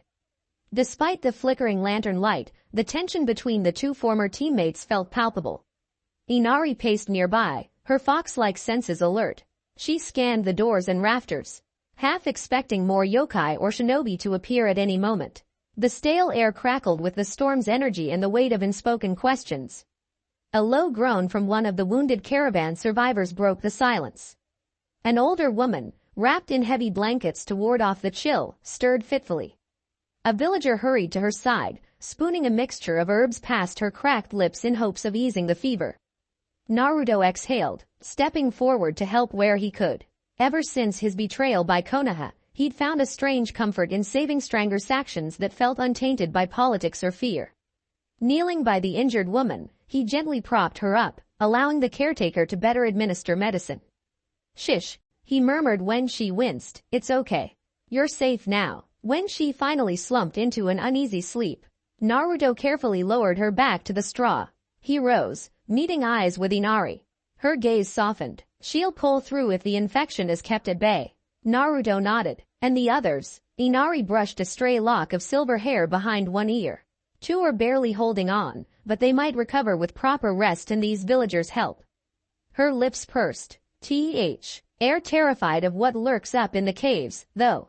Sai cleared his throat from across the barn. "They have good reason," he said quietly. "You saw what those yokai did." He shifted, stepping closer. "But if we're going back to clear the nest, it might be wise to recruit some villagers who know the terrain or at least gather more information." An uneasy silence followed. Naruto's mind spun back, to the horrors he'd witnessed in that cavern. Scuttling beasts, corpses, and the foul reek of decaying energy. He shoved down the anger that bubbled in his chest. "We shouldn't involve the villagers in battle," he said grimly. "They'll just get hurt. We can ask them about the area, but we'll handle the yokai ourselves." Inari nodded in agreement. "Agreed. They're not equipped to fight creatures like that." Sai studied them both, expression unreadable. "So you're determined to return?" Naruto's glare held a flicker of challenge. "Yes, I won't let those monsters keep terrorizing people." Then his voice dropped. "You can leave if you don't like it." Sai's mouth twitched into a half smile, lacking its old artificial edge. "I said I'd help. I'm not going anywhere." Lightning flashed again, followed by a roll of thunder that rattled the barn's roof. Rain pattered more insistently, dripping through small gaps overhead. Outside, a gust of wind made the lantern flames flicker and dance. A caretaker bustled up to them, worry etched in every line of her face. "We've done what we can for the injured. Are you three truly planning to confront the demons again?" Naruto and Inari exchanged glances. Then Naruto turned to the caretaker. "Yeah, first thing in the morning, once we've got a plan. We can't let these creatures keep using those caves as their lair." She nodded slowly, relief and fear mingling in her eyes. "Then we'll pray for your success." Naruto forced a reassuring smile, though the weight in his chest felt heavier than ever. Later that night, a quiet corner of the barn.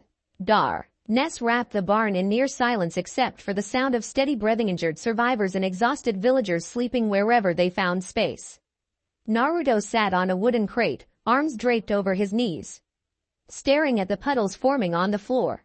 Outside, thunder continued to grumble. Inari approached, a blanket draped around her shoulders. She glanced at Sai, who had climbed into the rafters to keep watch from above.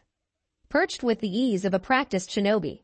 Satisfied Sai was out of earshot, Inari quietly settled next to Naruto. "You need rest," she said, voice gentle. "Tomorrow's going to be intense." He let out a heavy breath. "Could say the same about you." She shrugged, leaning her head on his shoulder. "I'm used to traveling and fighting at odd hours." "You, on the oath." Her hand, a soft chuckle escaped her lips. "Mortals need their sleep." Naruto's lips curved in a faint grin.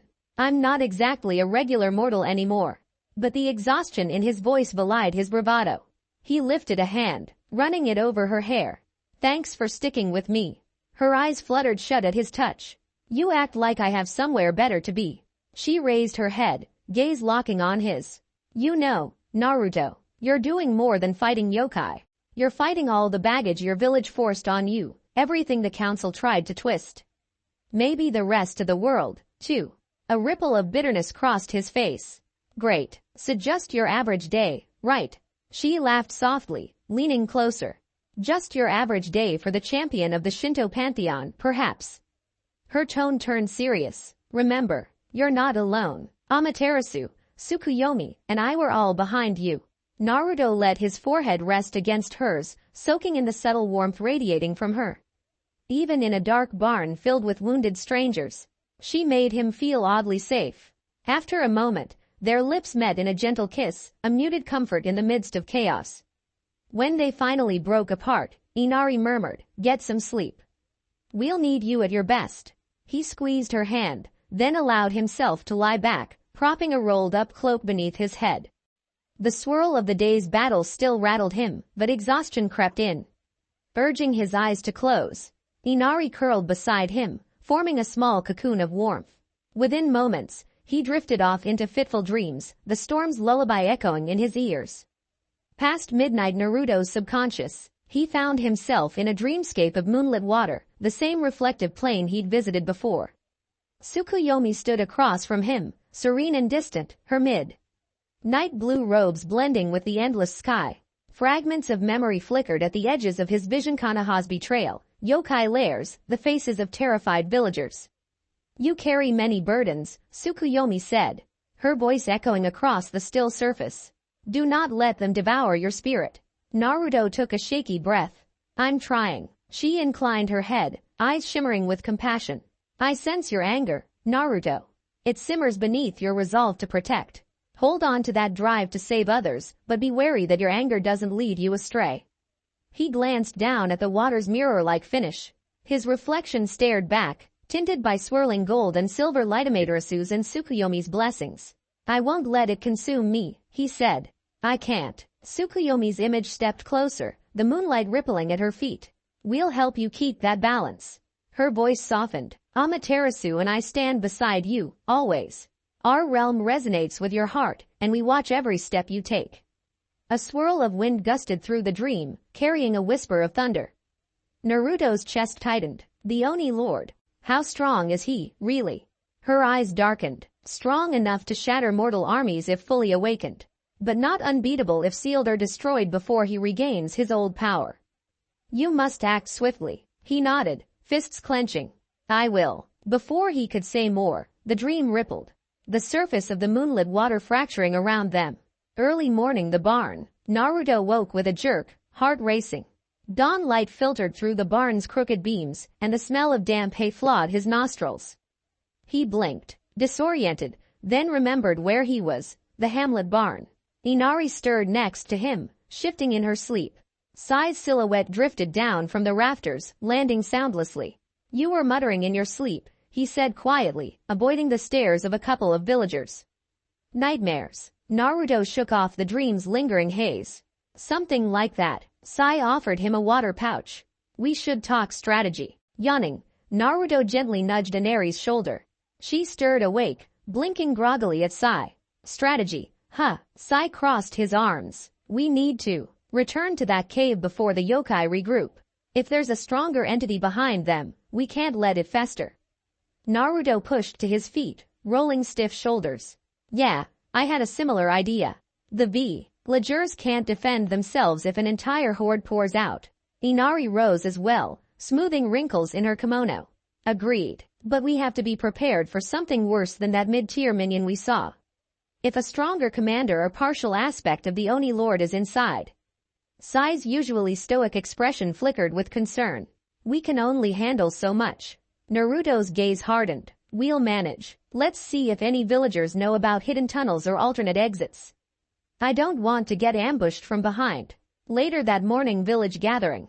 Once the sun fully rose, Naruto, Inari, and Sai gathered in the hamlet's small central yard, a patch of muddy ground bordered by rickety homes. Despite the early hour, a crowd of nervous onlookers had formed. Some recognized Sai's leaf headband.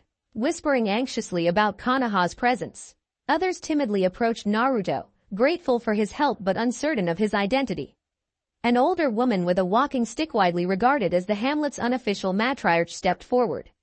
"If you plan to rid us of these demons, we owe you whatever help we can give." Naruto offered a quick bow. "We mainly need to know if there are other ways into that cave network. Also, if anyone has heard rumors about unusual shrines or gatherings of robed figures." He remembered Inari mentioning the possibility of dark rituals fueling yokai activity. A grizzled hunter raised his hand. "I've scouted the ridge a bit. There's at least one more entrance I know of on the upper slope.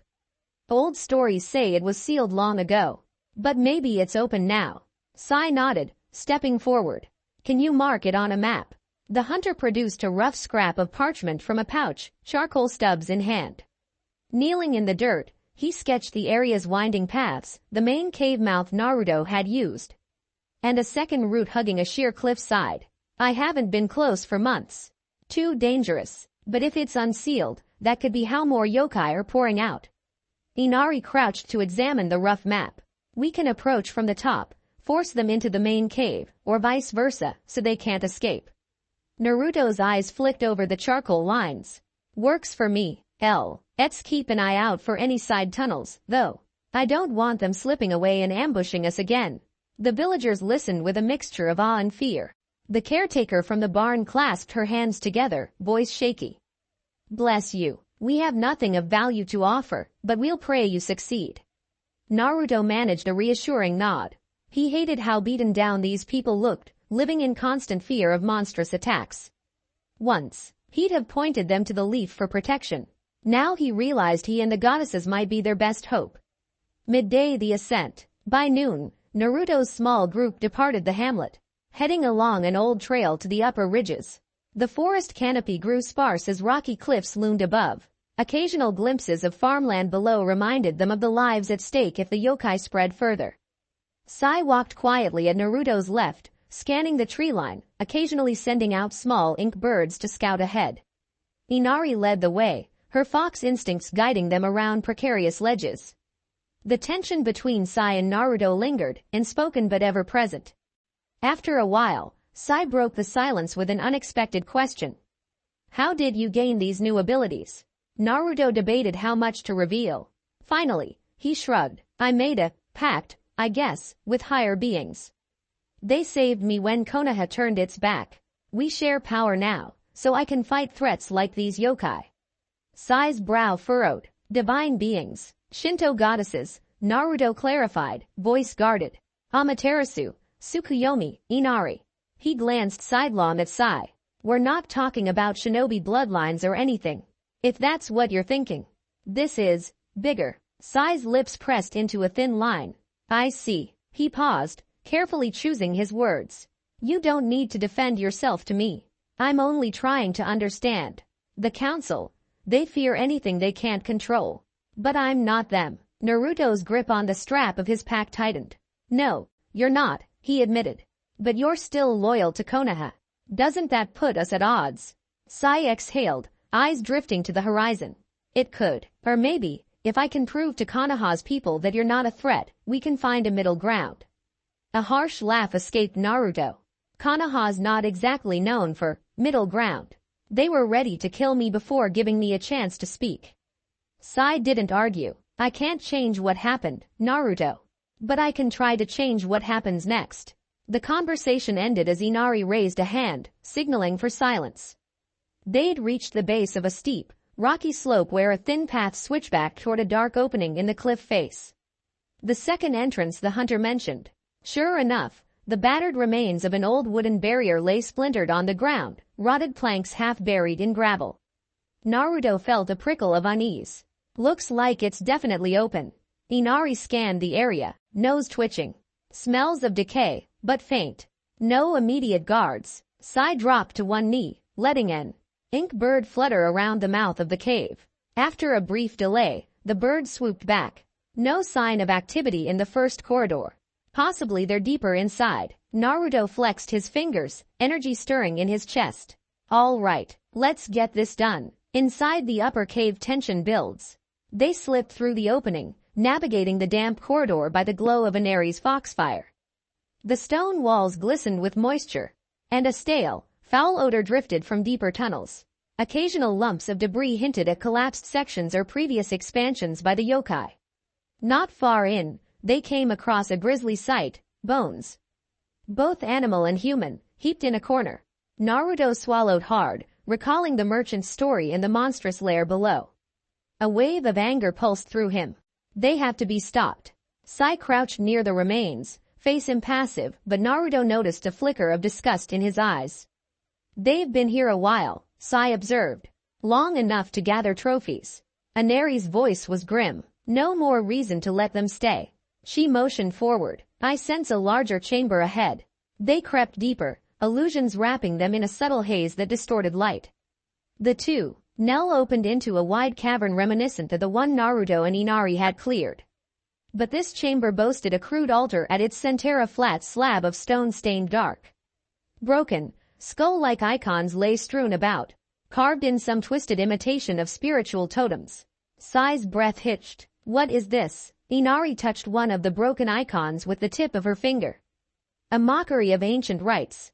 Possibly a corrupted shrine to the Oni Lord, set up by worshippers who wanted power.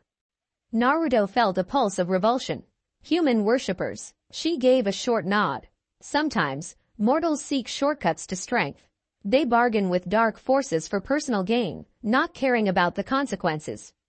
Sai saw it at the altar, fists clenched. We should destroy it. Naruto's eyes flickered with gold.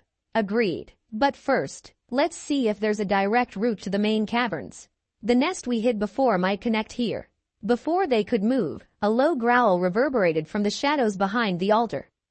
3 hulking shapes emerged, each easily taller than a man. Their outlines flickered in the dim foxfire, revealing sinewy limbs and twisted, horn-like protrusions from their foreheads. Their eyes glowed a hungry crimson.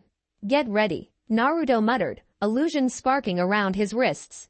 He felt Tsukuyomi's cool presence sharpen his senses. These are bigger than the last batch. Sai's ink bird fluttered overhead, casting shifting shadows on the cavern walls. Inari's foxfire blazed brighter. The 3 yokai spread out, claws scraping stone, guttural snarls echoing. One lunged for Sai, bounding across the cavern with startling speed. Sai leapt back, forming a quick hand seal. An ink tiger materialized, pouncing to meet the yokai midair. The crash of bodies sent debris flying as they rolled across the floor. Naruto and Inari moved in tandem. She wove illusions that bent the cavern's geometry, causing one yokai to misjudge its leap and slam into the altar. Naruto dashed forward, swirling golden chakra into a condensed Rasengan. With a fierce shout, he drove the orb into the creature's back, sending it sprawling amid a spray of blackened gore. The 3rd yokai barreled toward Inari. She sidestepped gracefully, a swirl of foxfire igniting along her arm. Her slash cut deep across its side, but it roared, refusing to fall. Naruto pivoted, launching a kunai that glowed with illusions. The blade sank into the yokai's chest. That made it stagger, hissing and collapsing in a noxious cloud. Sai, meanwhile, wrestled with the first yokai. His ink tiger was losing ground under the creature's raw power. But Sai's face remained calm. He slid behind the monster, whipped out a Tonto blade, and slashed upward, aiming for its neck. It twisted away at the last second, black claws raking across Sai's vest. The fabric tore, drawing blood. Naruto flung himself into the fray, illusions flickering around his fists. He landed a punch on the yokai's jaw, bolstered by a burst of Amaterasu's heat, driving it back. Sai took the opening, thrusting his blade into the creature's neck. The yokai let out a final, strangled gurgle and collapsed.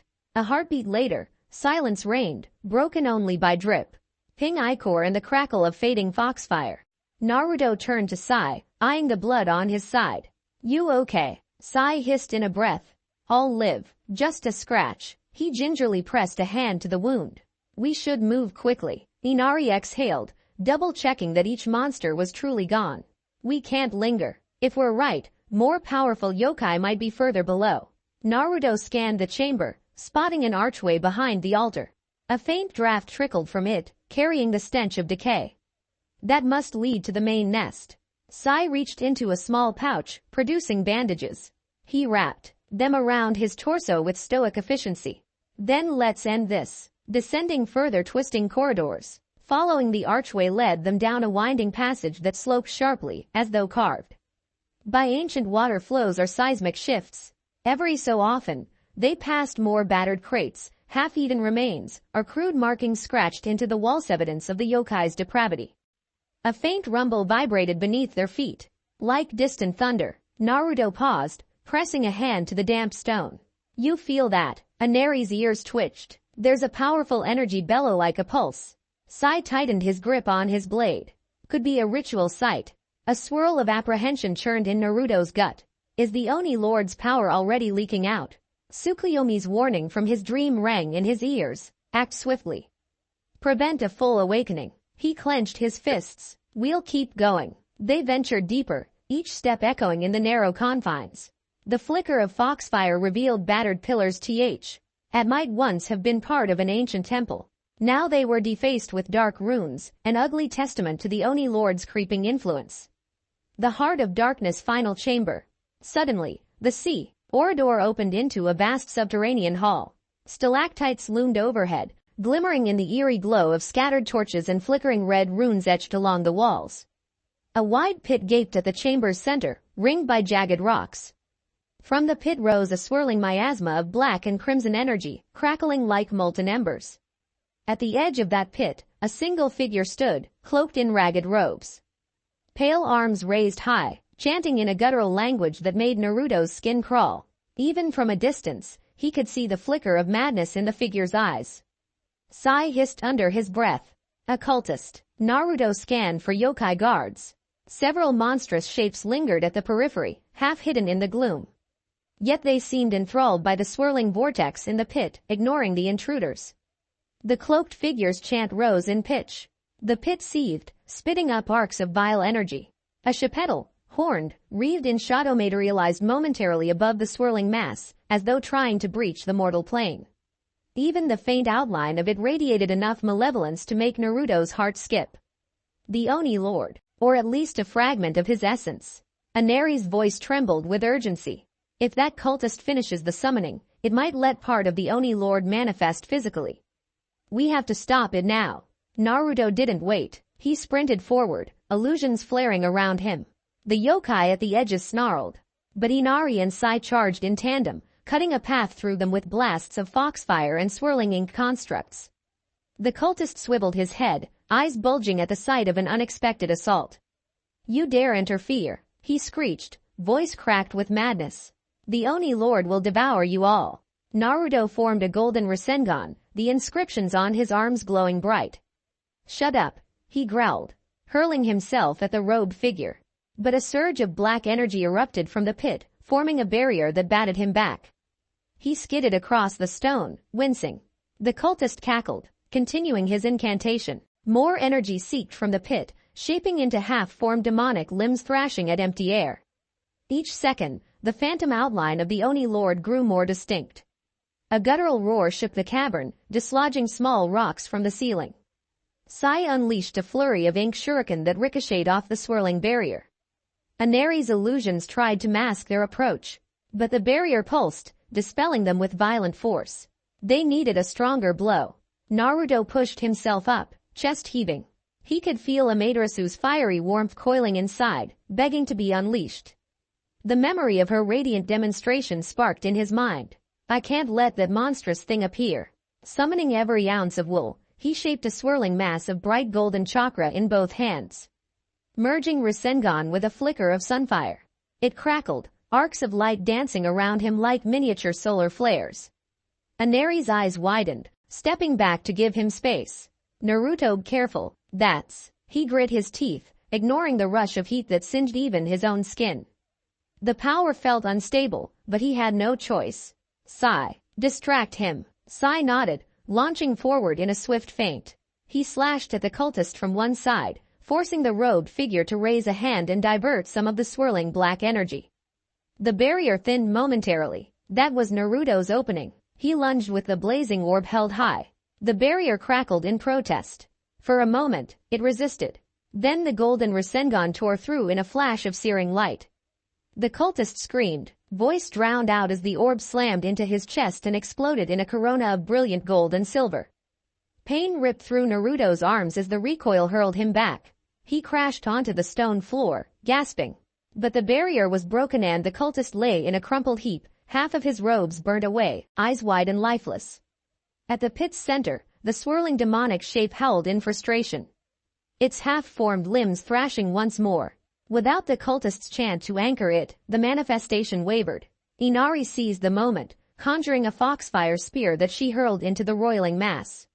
Sai added a volley of ink-formed spears, each plunging into the swirling darkness. A shriek of rage echoed through the cavern as the demonic silhouette dissolved, sinking back into the pit. A blast of foul wind rushed outward, nearly knocking them off their feet. Then the swirling miasma collapsed, leaving only a stagnant well of darkness far below. Panting heavily, Naruto struggled to his feet. His arms stung fiercely where the golden Rasengan had sapped his energy. We stopped the summoning, he managed. Sai stumbled over, blood seeping through his bandages. That was reckless, but his tone held a grudging respect. Inari knelt by the broken cultist, checking for any sign of life. Finding none, she exhaled shakily. He's gone, but the pit might still hold residual energy. We should seal it if we can. Naruto took a few unsteady steps, peering into the darkness. The Oni Lord's attempt to manifest had been disrupted, but how long would that hold? I can try, he said, thoughts racing. We might have to rely on a divine method like what Amaterasu or Tsukuyomi taught me. Inari's expression sharpened with resolve. I can assist with illusions and fox magic, but a direct Eel might require the sun or moon goddess's power. She touched Naruto's shoulder. Call on them. He nodded, heart pounding. The swirling ache in his arms made it hard to focus, but he closed his eyes. Reaching inward to the bright flame of Amaterasu and the cool glow of Tsukuyomi. Help me seal this, please. A subtle warmth ignited in his chest, traveling down to his hands. Faint ribbons of gold, and silver script shimmered in the air around the pit. Inari added her illusions, weaving a shimmering net of foxfire. Sai stood guard, blade ready in case any remaining yokai attacked. A quiet chant reverberated in Naruto's mindwords he didn't fully understand, but recognized as an echo of the divine. The runic lines sank into the edges of the pit, forming a glowing barrier that pulsed gently. He felt Tsukuyomi's calm presence guide him, shaping illusions that reinforced the seal, while Amaterasu's radiant energy purified the lingering corruption. Sparks of gold and silver danced around the rock walls, sealing cracks and closing spiritual gaps. Slowly, the darkness receded, leaving behind only a faint red glow at the pit's bottom. The swirling malice from before had vanished imprison once more, at least temporarily. Panting with exhaustion, Naruto opened his eyes. The seal glowed faintly, etched into the stone. Inari exhaled in relief, letting her foxfire fade. That should hold for now. Sai sheathed his tanto. We should destroy the rest of the yokai in these passages, but that was the core threat, right? Naruto nodded. I think so, unless there's another group of cultists somewhere else. He fought the trembling in his limbs, a wave of dizziness hitting him. Let's handle any stragglers, then get out of here. Inari slipped an arm around his waist, steadying him. Her eyes brimmed with concern. Are you all right? Just burned a lot of chakra, he murmured. I'll be fine. Sai glanced around, noticing the remaining yokai that had cowered during the final conflict. Most had scattered or dissolved. They must have fled into side tunnels. He wiped sweat from his brow. We can track them, but maybe we've done enough for now. Naruto swallowed his pride, nodding. We broke the summoning, sealed the pit. That was the main threat. He paused, leaning into Inari's support. We can do a sweep, but if they're gone, let's go back to the village. Tell them it's safe. A hush fell over the chamber, broken only by the drip of water and the faint crackle of leftover foxfire. Slowly, the three of them made their way back through the twisting corridors, dispatching a few panicked yokai that tried to ambush them. Each victory felt more like relief than triumph. No glories here, just grim necessity. Late afternoon cave exit. They emerged into the open air, blinking against a dull, overcast sky. The storm had passed, leaving muddy ground and a slight chill in the breeze. Naruto breathed deep, grateful to be out of that foul-smelling lair. He felt bone-tired, but the tension in his chest eased. Knowing the villagers would no longer live in constant terror, Sai leaned against a boulder, pressing a hand over his bandages. "We'll need to patch this up again," he muttered. "And you look like you might faint any second." Naruto forced a wry grin. "Let's get back to the hamlet. We can rest there." Inari agreed, taking Naruto's arm more firmly. "I'll make sure he doesn't keel over." Sai inclined his head, face as impassive as ever, but Naruto could sense a subtle thread of gratitude from him. Maybe, in some way, they'd rekindled a sliver of trust.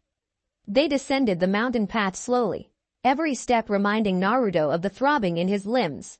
Still, he couldn't help a small, grim smile. They'd won. The Oni Lord hadn't emerged fully.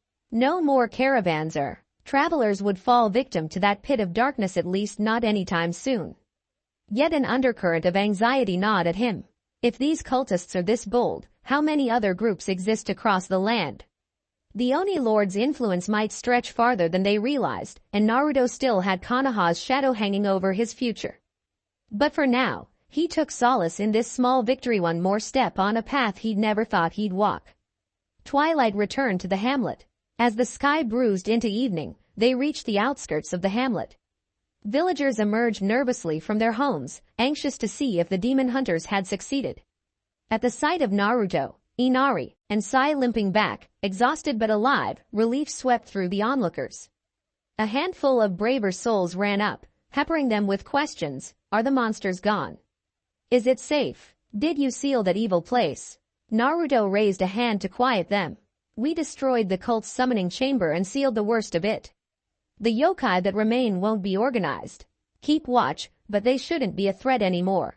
An audible wave of sighs and tears of gratitude moved through the crowd. Some clapped or bowed, while others hurried to bring fresh bandages and water. The caretaker from before approached, tears glistening.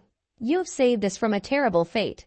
We'll never forget this. Inari offered a reassuring smile, while Sai nodded curtly. Naruto just felt an odd mixture of pride and weariness. Just be safe, he murmured. Within the barn, a quiet moment. Night fell, and they found themselves back in the same barn, this time not as dire an infirmary. A few villagers insisted on tending to Naruto and Sai's wounds, offering simple healing salves. Naruto winced as disinfectant stung his arms, but the caretaker moved with practiced gentleness. Eventually, the hubbub quieted, leaving only the soft glow of lanterns. Sai sat cross-legged on a bale of hay, rewrapping his torso. Naruto reclined against a wooden beam, half listening to the distant chatter outside, lulled by Inari humming a low tune as she helped a villager store supplies. Sai broke the silence. What now for you, Naruto?